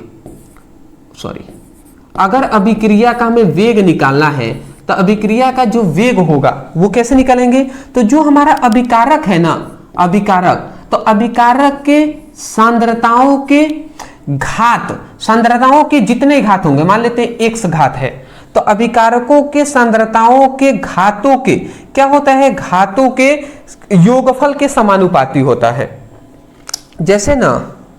जैसे यहां पे हमने तो एक ही अभिकारक लिए हैं तो वहां पे x के ही बराबर हो जाएगा। ठीक है, तो ये हम कह रहे हैं कि किसी रासायनिक अभिक्रिया के वेग व्यंजक में या वेग नियम में अभिकारकों के सांद्रताओं के घातों के योगफल के क्या होता है, समानुपाती होता है। कौन, अभिक्रिया का वेग। समझ में आया, अभिक्रिया का वेग किसे कहते हैं। ठीक है समझ में आया या नहीं, नहीं आया क्या आपको, एक बार और हम समझा दें। चलिए जी, हमको जब तक हमको कॉन्फिडेंट नहीं होगा ना तब तक हम तो लगे रहेंगे बाबू, भले कुछ भी हो जाए, भले टाइम लगे, कोई दिक्कत नहीं है, हम थोड़ा अच्छे तरीके से समझा देते हैं। मान लेते हैं सपोज डेट ये हमारा सपोज डेट ये हमारे पास A है और सपोज डेट ये हमारे पास B है। A B मिलकर ये हमारा C बना रहे हैं। ठीक है, तो ये हमारे क्या होंगे, ये हमारा अभिकारक होगा। ठीक है, हम गलत तो नहीं है ना, ये हमारा उत्पाद होगा। ठीक है, तो ये एक रासायनिक अभिक्रिया है। तो अगर किसी रासायनिक अभिक्रिया का अगर हमें वेग निकालना हो तो इस रासायनिक अभिक्रिया का जो वेग होता है, मतलब जो इस रासायनिक अभिक्रिया का जो वेग होगा ना, वो अभिकारकों के, अभिकारक जो है, अभिकारक कौन है, अभिकारक है A और एक है हमारा अभिकारक B।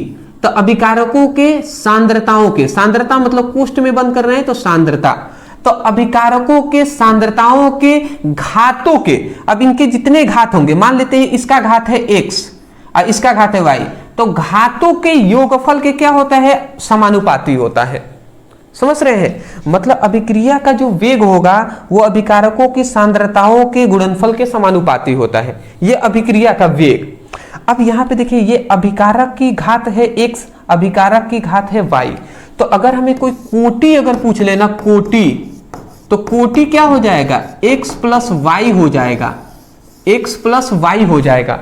आपने समझा कैसे हमने कहा, अरे भैया ये अभिकारक है कि नहीं, ये अभिकारक है ना, तो अभिकारकों की जो घात है, तो घात ही तो घातों के योगफल को ही तो कोटि कहते हैं। वही बात लिखा गया है, किसी रासायनिक अभिक्रिया के वेग व्यंजक में, मतलब किसी रासायनिक अभिक्रिया के वेग नियम में या वेग व्यंजक में अभिकारकों की सांद्रताओं के घातों के योगफल को, अभिकारकों के सांद्रताओं के घातों के योगफल को क्या कहते हैं, कोटि कहते हैं। समझ रहे हैं, तो वही अभिक्रिया की कोटि लिख दिया गया है। आशा करता हूं कि आपको समझ में आया होगा कोटि किसे कहते हैं, कि किसी रासायनिक अभिक्रिया के वेग व्यंजक में अभिकारकों के सांद्रताओं के घातों के योगफल को कोटि कहते हैं। तो ये हमने लिख दिया, तो यही तो आपको परिभाषा लिख देना है। यहाँ पे एक उदाहरण भी कहा गया है, उदाहरण द्वारा समझाइए, तो इसका उदाहरण हम यहाँ पे दे रहे हैं, जैसे कि H2 प्लस Cl2 और इसकल टू क्या बन जाएगा, H2 plus Cl2 is equal to यह हमारा 2HCl बन जाएगा। तो ये हमारा क्या है, अभिक्रिया की कोटि का एग्जाम्पल है, ठीक है ना।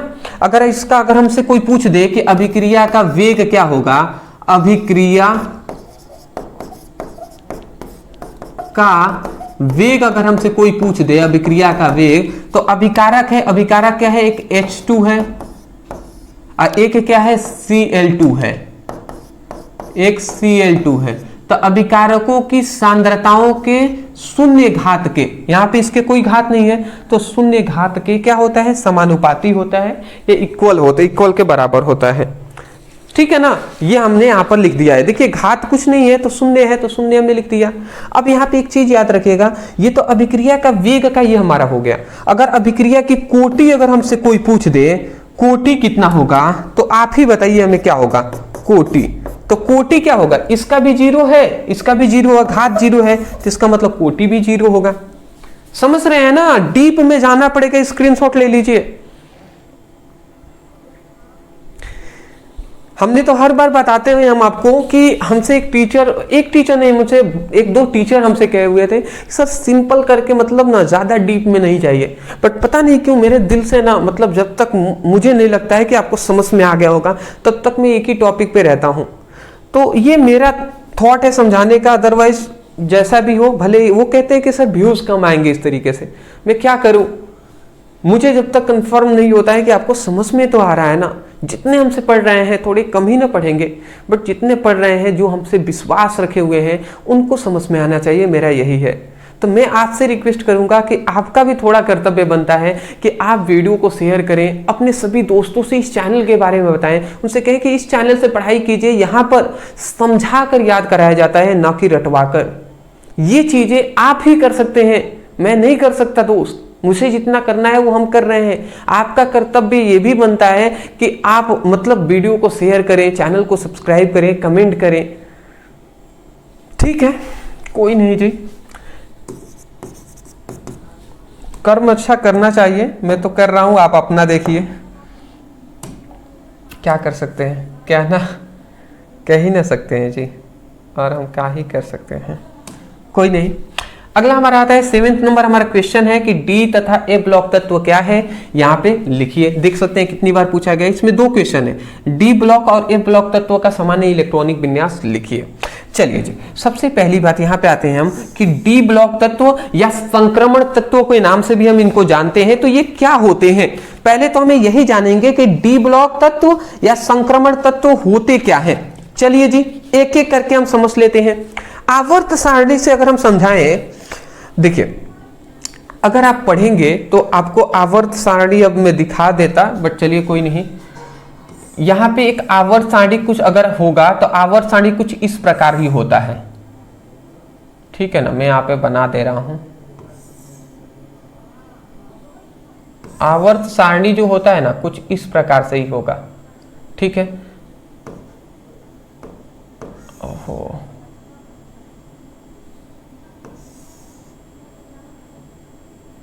देख लीजिए इस प्रकार कुछ आवर्त सारणी होता है। इसमें इस तरीके से बॉक्सेस होते हैं, ठीक है, बहुत सारे बॉक्सेस होते हैं। मैं थोड़ा बहुत ही ऐसे ही बना दे रहा हूं नॉर्मल। और दो नीचे भी यहाँ पे इस तरीके से बॉक्स होते हैं, ठीक है ना, इस तरीके से देख सकते हैं आप। तो यहाँ पे हम क्या बता रहे हैं, डी ब्लॉक तत्व या संक्रमण तत्व किसे कहते हैं। तो ये हमारा वर्ग 1 है, ये हमारा 2 है, दूसरा ये हमारा तीसरा है। इसी प्रकार इसमें बीच में 12 तक होते हैं, फिर यहाँ पे 13 और यहाँ पे 18 तक होते हैं। इतनी बात समझेगा। तो आवर्त सारणी में वर्ग 3 से लेकर वर्ग 12 तक के ये जो तत्व होते हैं, इसी को हम क्या कहते हैं, डी ब्लॉक तत्व या संक्रमण तत्व कहते हैं। यही बात लिखा गया है कि आवर्त सारणी में वर्ग 3 से वर्ग 12 तक के तत्वों को डी ब्लॉक तत्व कहते हैं, ठीक है ना। अब ये इसलिए भी कहा जाता है क्योंकि यहाँ पे अगर आप समझे तो ये दो हमारे बॉक्स है, इसको हम एस ब्लॉक कहते हैं। यहाँ पे जो उठे हुए हैं यहां से लेकर यहां तक, इसको हम पी ब्लॉक कहते हैं। यही बीच वाले हैं ये डी ब्लॉक हैं। तो डी ब्लॉक क्यों कहा जाता है, क्योंकि इस ब्लॉक और पी ब्लॉक के बीच में जो होते हैं ना, इसलिए इसको डी ब्लॉक कहा जाता है और नीचे वाले को एफ ब्लॉक कहते हैं, ठीक है।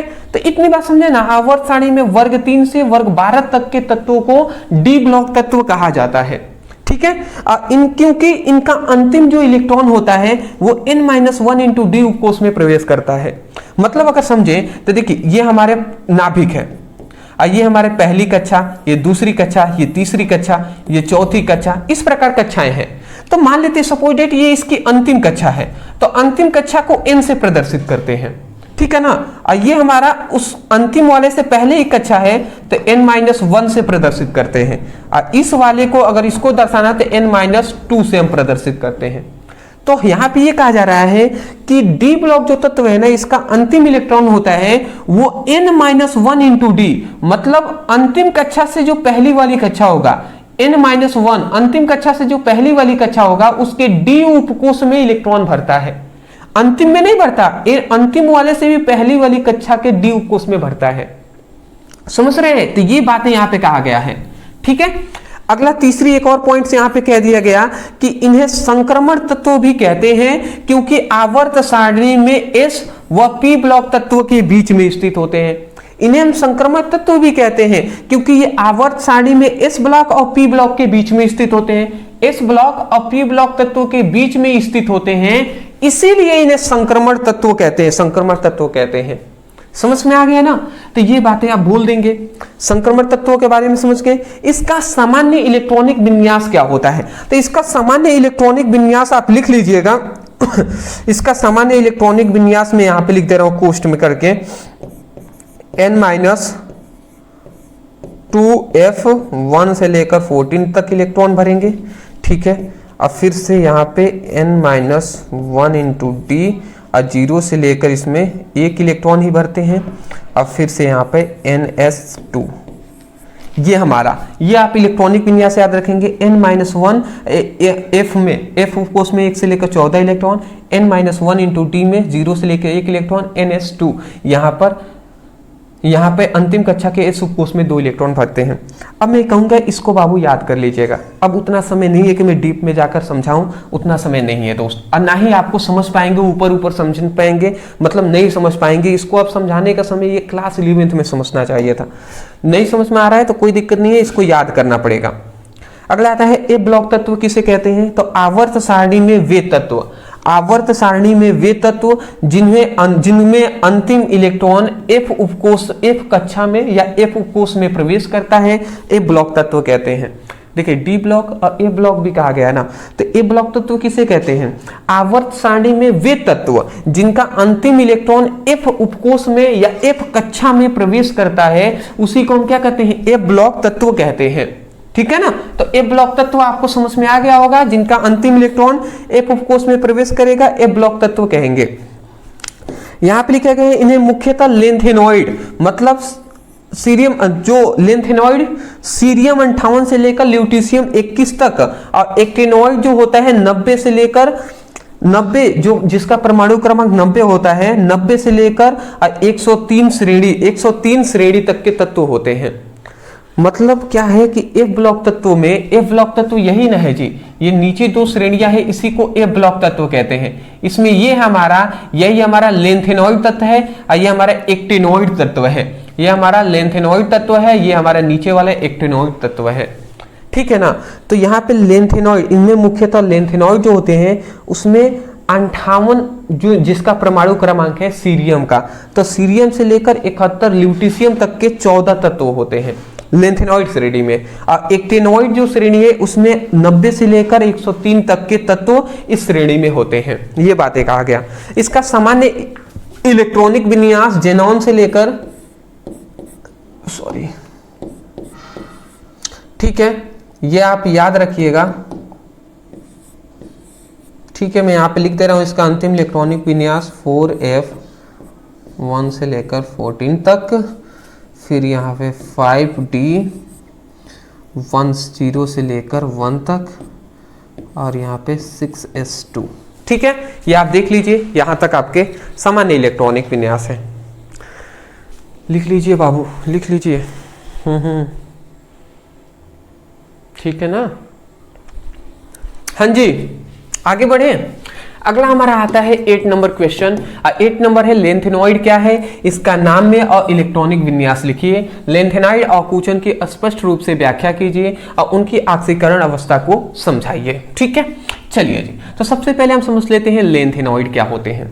ठीक है, पहली बात। दूसरा बात कि लेंथेनॉइड और इसका इलेक्ट्रॉनिक विन्यास बताइए। ठीक है। तीसरी बात कहा गया कि लेंथेनॉइड आकुंचन क्या होते हैं। चौथी बात यहाँ पे फिर से आ गया है ऑक्सीकरण अवस्था को भी समझाना है। 4 क्वेश्चन देखिए, सभी 1-1 नंबर के क्वेश्चन टाइप से दे दिया गया है। इसी प्रकार पूछते हैं लॉन्ग क्वेश्चन में। अब एक एक क्वेश्चन को हमें समझना है। चलिए हम सबसे पहले लेंथेनॉइड समझते हैं क्या होते हैं। तो लेंथेनॉइड अभी हमने पढ़ा कि जो एफ ब्लॉक तत्व जो नीचे के 2 श्रेणियां होती हैं, नीचे इस प्रकार 2 श्रेणियां होती हैं, इसमें ऊपर वाला लेंथेनॉइड होता है, नीचे वाला एक्टिनॉइड होता है। यही ना हमने पढ़ा जी। तो यहां पे हमने लिखा गया है कि आवर्त सारणी में परमाणु क्रमांक सीरियम से लेकर सीरियम 58, सीरियम का क्या होता है, सीरियम 58 से लेकर ल्यूटीशियम जो होता है वो 71 तक के, ठीक है ना, तक के 14 तत्वों को लेंथेनॉइड कहते हैं। समझ रहे हैं ना। तो आवर्त सारणी में सीरियम 58 से लेकर 71 तक के 14 तत्वों को ही हम क्या कहते हैं, लेंथेनॉइड कहते हैं। ये बात समझ गए। अगला आता है कि इन्हें दुर्लभ मृदा तत्व कहते हैं। इन्हें क्या कहते हैं, इन्हें किस नाम से जानते हैं, दुर्लभ मृदा तत्व भी इन्हें कहा जाता है। तीसरी बात, लेंथेनॉइड तत्व जो होते हैं वो चांदी जैसे चमकदार होते हैं। क्या होते हैं जी, लेंथेनॉइड जो तत्व होते हैं वो चांदी जैसे चमकदार होते हैं। अदर कोई नॉर्मल नहीं है जी, चांदी जैसे ये क्या होते हैं, चमकते हैं।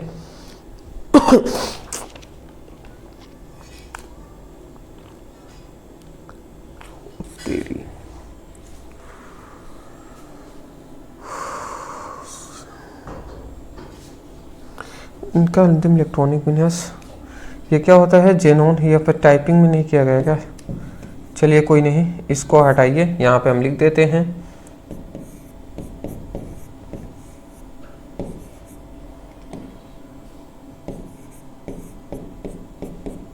वन से लेकर 14 तक, फिर यहाँ पे 5d0 से लेकर 1 तक, फिर 6s2। ये हमारा क्या है, लेंथेनॉइड श्रेणियों का क्या है, ये हमारा इलेक्ट्रॉनिक विन्यास है। जेनॉन 4f में 1 से लेकर 14 इलेक्ट्रॉन, 5d में 0 से लेकर 1 इलेक्ट्रॉन, और 6s2 में यहाँ पर कितने इलेक्ट्रॉन हो जाएंगे, 2 इलेक्ट्रॉन भर जाएंगे। तो ये आपको लिख लेना है सबसे पहली बात। ठीक है, इतनी बात आप कर देंगे। चलिए जी, यहाँ पे मुझे एक चीज याद आ रहा है, शायद हमने थोड़ा सा मिस्टेक किया था क्या इसके पहले वाले में। हाँ जी, यही हम कह रहे थे कि यहाँ पे मिस्टेक हमने किया हुआ है। देखिए बताइए, यहाँ पे इतना बड़ा सा मिस्टेक हो गया है, इसको टोटल हम मिटा दें क्या। चलिए, यही हम कह रहे थे कि हमको लग रहा था लेंथेनॉइड वाला ही लिख दिए क्या, ए ब्लॉक तत्व का ना हमें बताना है, लेंथेनॉइड वाला। हम सोच रहे थे लेंथेनॉइड श्रेणी का इलेक्ट्रॉनिक विन्यास, तो वो लिख दिए थे। ए ब्लॉक तत्व में लेंथेनॉइड और एक्टिनॉइड दोनों आते हैं ना, तो इसलिए ए ब्लॉक तत्व का हमें लिखना चाहिए था। तो ए ब्लॉक तत्व का जो इलेक्ट्रॉनिक विन्यास होता है n-2 f 1 से लेकर 14 इलेक्ट्रॉन होते हैं, ठीक है। उससे बाद वाले जो इलेक्ट्रॉन होता है, मतलब उसके बाद वाली जो कक्षा होती है वो n-1 से लेकर 0 से लेकर 1 ही तक इलेक्ट्रॉन भरते हैं, 0 से लेकर 1 इलेक्ट्रॉन इसमें भरते हैं। और उसके बाद अंतिम जो कक्षा है इसमें ns2 इलेक्ट्रॉन भरते हैं। तो ये आप याद रखेंगे, n-2 के f कोष में 1 से लेकर 14 इलेक्ट्रॉन, फिर उसके बाद वाला n-1 इंटू d में 0 से लेकर 1 इलेक्ट्रॉन और ns2, ठीक है। तो ये हमारा क्या है, इसका सामान्य इलेक्ट्रॉनिक विन्यास है। आशा करता हूँ समझ गए होंगे। ये माफी चाहूंगा, मैं थोड़ा मिस्टेक हो गया था। चलिए जी, तो इतना हमने समझ लिया लेंथेनॉइड क्या होते हैं। इसे, इसका नाम दुर्लभ मृदा तत्व भी कहा जाता है। ये चांदी जैसे चमकदार होते हैं। इसका सामान्य इलेक्ट्रॉनिक विन्यास भी हमने लिख दिया। अब हमारा इतना काम कंप्लीट हो गया यहाँ तक। अब कह रहे हैं लेंथेनाइड आकुंचन क्या होते हैं, इसको स्पष्ट करना है। देखिए लेंथेनाइड आकुंचन को अगर आपको समझना है तो यहाँ पे हम थोड़ा बात कुछ समझाना पड़ेगा आपको, वो समझ जाएंगे तो आपको समझ में आ जाएगा सब चीजें। देखिए ठीक है बाबू, समझना पड़ेगा। देखिए हम क्या होता है कि सीरियम जो 58 से लेकर, देखिए सीरियम 58 से लेकर ल्यूटीशियम 71 तक के तत्व हैं, ठीक है ना। तो सीरियम से ल्यूटीशियम 71 तक इस तरीके से बढ़ेंगे ना, तो धीरे धीरे इलेक्ट्रॉन जो होंगे किसी का, मतलब इलेक्ट्रॉन जो होंगे वो बढ़ते जाएंगे। 71 जाहिर सी बात है, तो इनके बीच में इलेक्ट्रॉन धीरे धीरे बढ़ते जा रहे हैं कि नहीं, मतलब परमाणु क्रमांक देख रहे हैं बढ़ते हुए जाएगा, बढ़ेगा कि नहीं। तो जैसे क्या होता है, जैसे ही हम बाएं से दाएं की ओर, ठीक है, लेंथेनॉइड श्रेणी में, समझिएगा लेंथेनॉइड श्रेणी में हम जैसे बाएं से दाएं की ओर जाते हैं ना, तो जाएंगे तो क्या होगा, इलेक्ट्रॉनों की संख्या बढ़ेगा। परमाणु क्रमांक जो होता है वो इलेक्ट्रॉनों की संख्या को ही तो दर्शाता है ना। तो बाएं से अगर दाएं जाएंगे तो क्या बढ़ेगा, बात को समझिएगा। पहली बात क्या बढ़ेगा, इलेक्ट्रॉनों की संख्या, इलेक्ट्रॉनों की संख्या बढ़ेगा। जब इलेक्ट्रॉनों की संख्या बढ़ेगा ना, तो एक चीज आता है जो है नाभिकीय, प्रभावी नाभिकीय आकर्षण बल। तो एक चीज बढ़ता है जिसका नाम है प्रभावी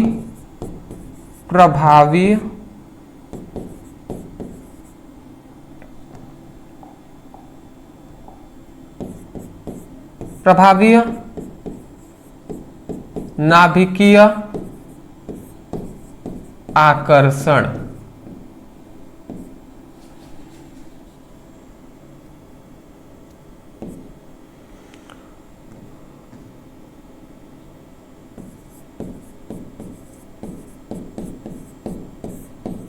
प्रभावी नाभिकीय आकर्षण बल का भी मान बढ़ता है, ठीक है ना।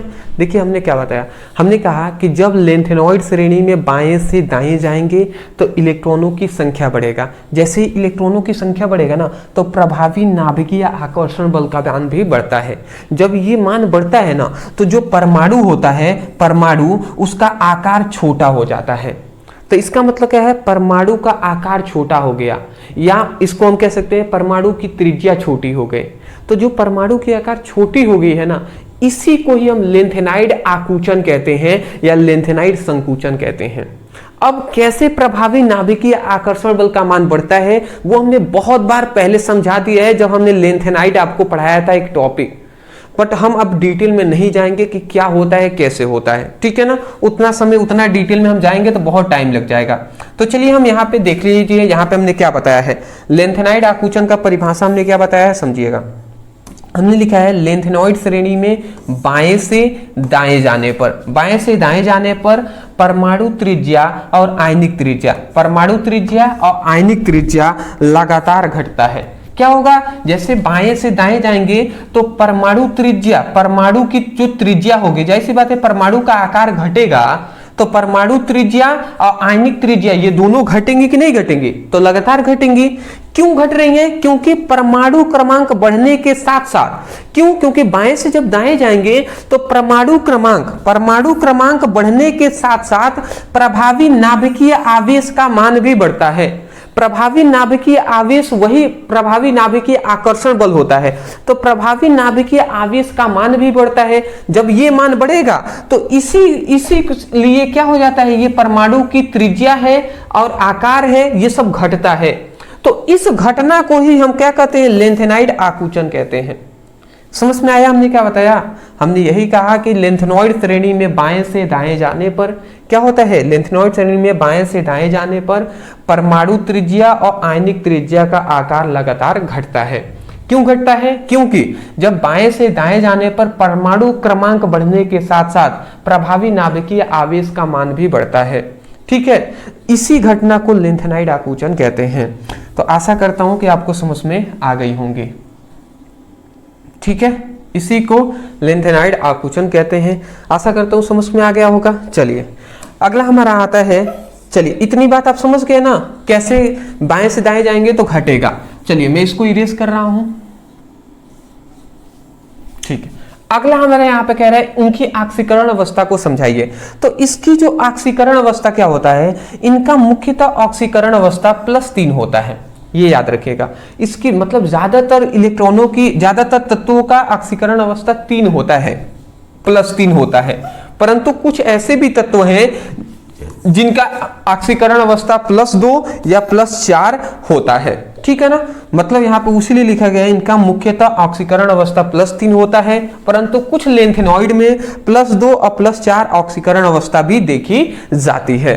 तो आशा करता हूं समझ गए होंगे। स्क्रीनशॉट आप ले लीजिए।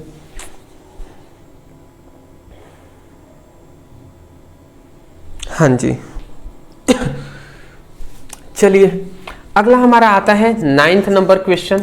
आगे बढ़ते हैं, आगे बढ़े ना। चलिए यहाँ पे अगला हमारा आता है 9th नंबर क्वेश्चन कि उपसंयोजक यौगिकों के बर्नर सिद्धांत को समझाइए। अब ये हमारा जो क्वेश्चन है ना, ये एक वेरी लॉन्ग क्वेश्चन है, वेरी लॉन्ग क्वेश्चन, मतलब दीर्घ उत्तरीय प्रश्न टाइप का। वैसे तो सभी थे, बट ये उसमें क्या था कि एक क्वेश्चन में 3-4 क्वेश्चन, 2-2 क्वेश्चन, 3-3 क्वेश्चन ऐड कर दिए गए थे। बट ये एक ऐसा क्वेश्चन है, इसके बाद वाला एक और हम देखने वाले हैं, वो कि एक ही क्वेश्चन है और वेरी लॉन्ग क्वेश्चन है, इसको समझना पड़ेगा। ठीक है, तो यहां पे आप समझिएगा क्या बताया गया, उपसंयोजक यौगिकों के बर्नर सिद्धांत की व्याख्या करना है।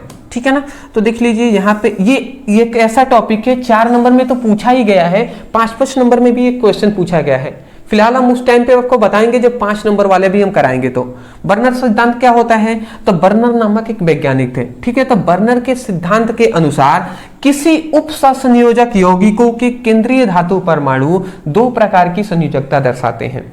मतलब इस सिद्धांत के अनुसार बताया गया कि कोई भी उपसंयोजक यौगिक है, जैसे कि अगर हम मान लेते हैं K4FeCN का होल 6, यह हमारा क्या है, एक उपसंयोजक यौगिक है। ठीक है, क्या है जी, ये उपसंयोजक यौगिक है। तो किसी, हम कह रहे हैं बर्नर्स के सिद्धांत के अनुसार किसी उपसंयोजक यौगिकों के जो केंद्रीय धातु परमाणु होते हैं, यही है केंद्रीय धातु परमाणु। इसे क्या कहते हैं, इसे हम कहते हैं केंद्रीय धातु परमाणु। इसे कहते हैं केंद्रीय धातु परमाणु, इसे हम कहते हैं लिगेंड। इसे क्या कहते हैं, लिगेंड कहते हैं। ये टोटल को उपसंयोजक यौगिक कहते हैं। तो बर्नर के सिद्धांत में बताया गया कि किसी उपसंयोजक यौगिक में केंद्रीय धातु परमाणु होते हैं, वो 2 प्रकार की क्या दिखाते हैं, संयोजकता दिखाते हैं। 2 प्रकार की संयोजकता को दिखाते हैं। ठीक है ना, वो कौन कौन सी संयोजकता है, तो एक है हमारा प्राथमिक संयोजकता और एक है हमारा द्वितीयक संयोजकता। ठीक है ना, तो बर्नर के सिद्धांत के अनुसार किसी उपसंयोजक यौगिकों में केंद्रीय धातु परमाणु 2 प्रकार की संयोजकता दिखाते हैं, एक है प्राथमिक संयोजकता, एक है द्वितीयक संयोजकता। आशा करता हूं कि इतनी बात आप समझ गए होंगे। तो चलिए वही बात हमने यहाँ पर लिखा भी हुआ है कि उपसंयोजक यौगिकों के केंद्रीय धातु परमाणु 2 प्रकार की संयोजकता दिखाते हैं, प्राथमिक संयोजकता, द्वितीयक संयोजकता। अब हमें इसके बारे में, अब हमारा मेन स्टार्ट होता है। अब हमें पहले बताना होगा प्राथमिक संयोजकता किसे कहते हैं, फिर हमें बताना होगा द्वितीयक संयोजकता किसे कहते हैं। तो चलिए नेक्स्ट स्लाइड में आते हैं। नेक्स्ट स्लाइड में अब हमें जान लेना है प्राथमिक संयोजकता के बारे में कि बाबू प्राथमिक संयोजकता किसे कहते हैं। तो यहां पे हमने अच्छे तरीके से यहां पे लिखा हुआ है, समझ लेते हैं। ठीक है ना, चलिए इसको हम कैसे समझाएं, बहुत ज्यादा है इसमें। चलिए कोई नहीं, देखिए इसको थोड़ा सा आप समझिएगा, इसमें निम्न बातें बताई गई हैं। प्राथमिक संयोजकता में हमें निम्न बातें बताई गई हैं। सबसे पहली बात, ये क्या होता है, ये ऋणायनों के द्वारा संतुष्ट होते हैं। ठीक है, प्राथमिक जो संयोजकता वाले होते हैं ये ऋणायनों द्वारा संतुष्ट होते हैं। दूसरी बात, यह विलयनों में आयनित हो जाती हैं, अर्थात आयनन योग होते हैं। ठीक है ना। तीसरी बात, इसे बिंदुदार रेखा द्वारा प्रदर्शित करते हैं। चौथी बात, प्राथमिक संयोजकता द्वारा जुड़े आयन होते हैं, बड़े कोष्ठक से बाहर रखे जाते हैं। अगली बात, प्राथमिक संयोजकता की प्रकृति अदिशात्मक होती है, अर्थात इसके द्वारा उपसंयोजक यौगिकों के संरचना का निर्धारण नहीं होता है। हाजी मैं जानता हूं आप सोच रहे होंगे सर समझ में नहीं आ रहा है, भैया कैसे आएगा, इस प्रकार हम पढ़ेंगे तो समझ में आ जाएगा? नहीं आएगा जी, बिल्कुल नहीं आएगा। हमको अगर कोई पढ़ाता है इस तरीके से तो हम भी कहते भैया नहीं समझ में आ रहा है। चलिए हम समझा देते हैं। एक बार मैं केवल सोच रहा था ना कि मैं आपको पढ़कर सुना दूं, ठीक है। अब चलिए अब हम समझा देते हैं। एक हम एग्जाम्पल ले लेते हैं जैसे कि एक उपसंयोजक यौगिक ले लेते हैं। यहां पे एक हम उपसंयोजक यौगिक ले लेते हैं CONH3 का होल 6 और यहां पे Cl3, ये हमने ले लिया Cl3। ये हमने एक उपसंयोजक यौगिक ले लिया। यहां पे ये हमारा क्या है, केंद्रीय धातु परमाणु है, ये हमारा लिगेंड है। इतनी बात समझ के ना। देखिए अगर हम इसकी संरचना बनाते हैं बाबू, अगर हम इसकी संरचना बनाते हैं तो कैसे बनेगा बात को समझिएगा। ये हमारा केंद्रीय धातु परमाणु है, तो ये हमारा केंद्रीय धातु परमाणु बीच में आ गया। ठीक है ना। ये हमारा लिगेंड है। और लिगेंड क्या होते हैं, उपसंयोजक यौगिकों के साथ इस तरीके से जुड़े होते हैं। ये हमारे लिगेंड है।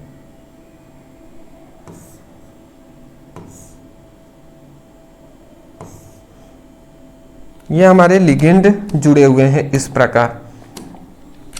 ये हमारा NH3 पहला, फिर दूसरा, तीसरा, चौथा, पांचवा और छठा। तो ये आप देख सकते हैं कि ये हमारे लिगेंड इस तरीके से जुड़ गए हैं। आइए क्या करते हैं, इलेक्ट्रॉन युग्म देते हैं। ये सभी इलेक्ट्रॉन युग्म देते हैं, ये बात आपको पता होगा। ठीक है ना। किस बंध से, ये उपसंयोजक बंध है, इसके द्वारा इलेक्ट्रॉन युग्म देते हैं केंद्रीय धातु परमाणु को। ठीक है ना।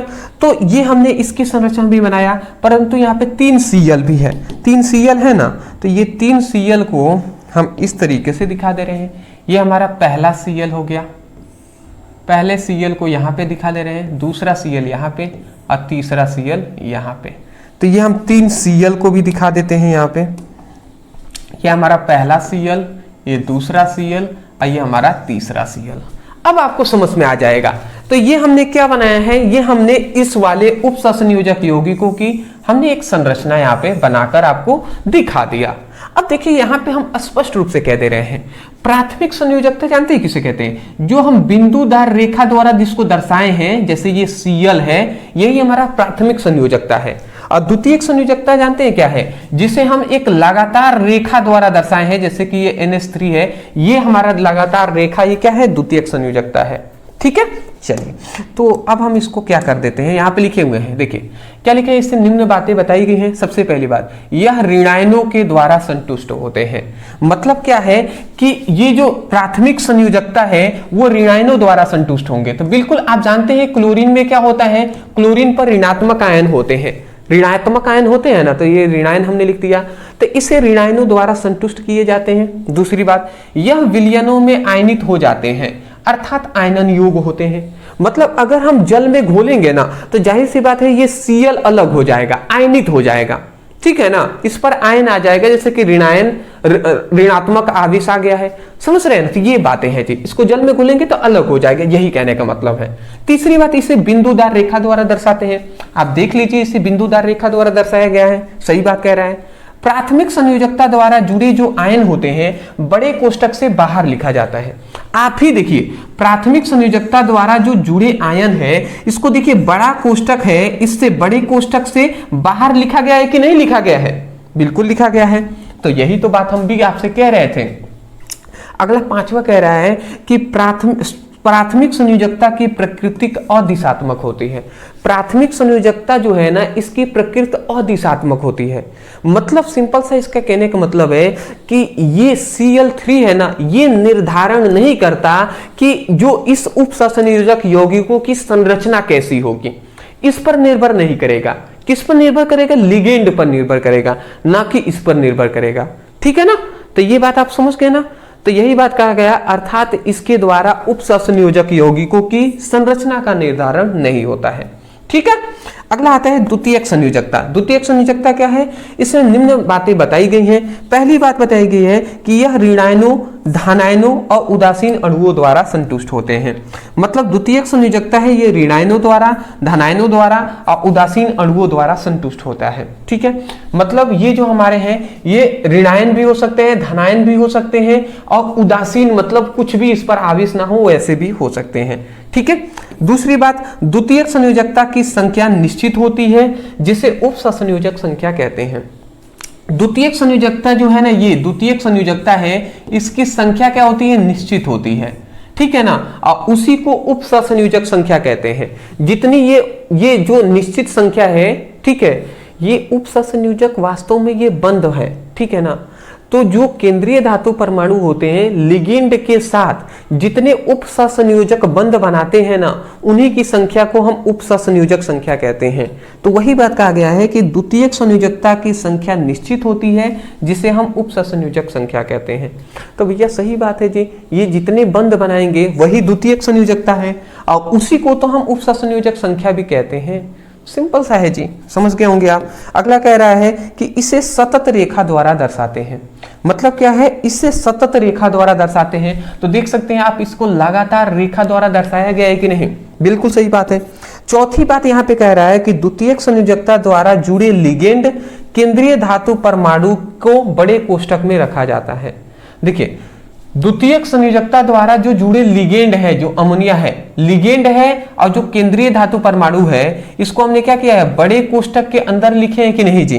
तो वही लिखा गया है, द्वितीयक संयोजकता द्वारा जुड़े जो लिगेंड है और केंद्रीय धातु परमाणु बड़े कोष्ठक में लिखते हैं। बिल्कुल लिखा गया है। अंतिम हमारा आता है, देख लीजिए, अंतिम हमारा ये कह रहा है कि उनकी संतुष्टि से यौगिकों की उपसहसंयोजक परिसर का निर्माण होता है। मतलब ना, इनकी संतुष्टि से ही उपसहसंयोजक परिसर का निर्माण होता है, ये आप याद रखिएगा। और द्वितीयक संयोजकता जो होता है वो विलयनों में आयनित नहीं होते हैं।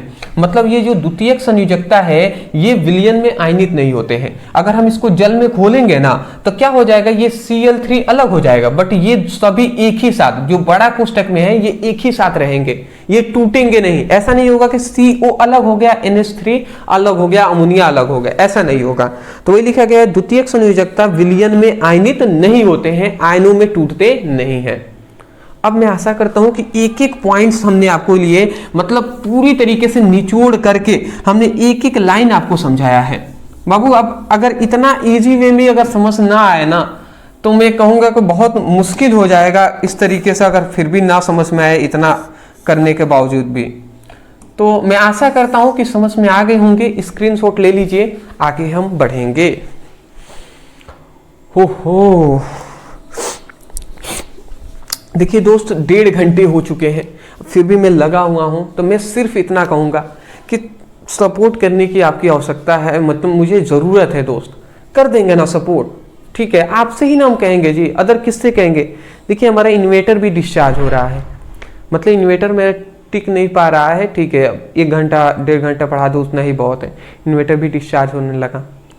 चलिए, एक क्वेश्चन इसमें रह गया था, इन्वर्टर डिस्चार्ज हो रहा है इसलिए मैं माफ़ी चाहूँगा।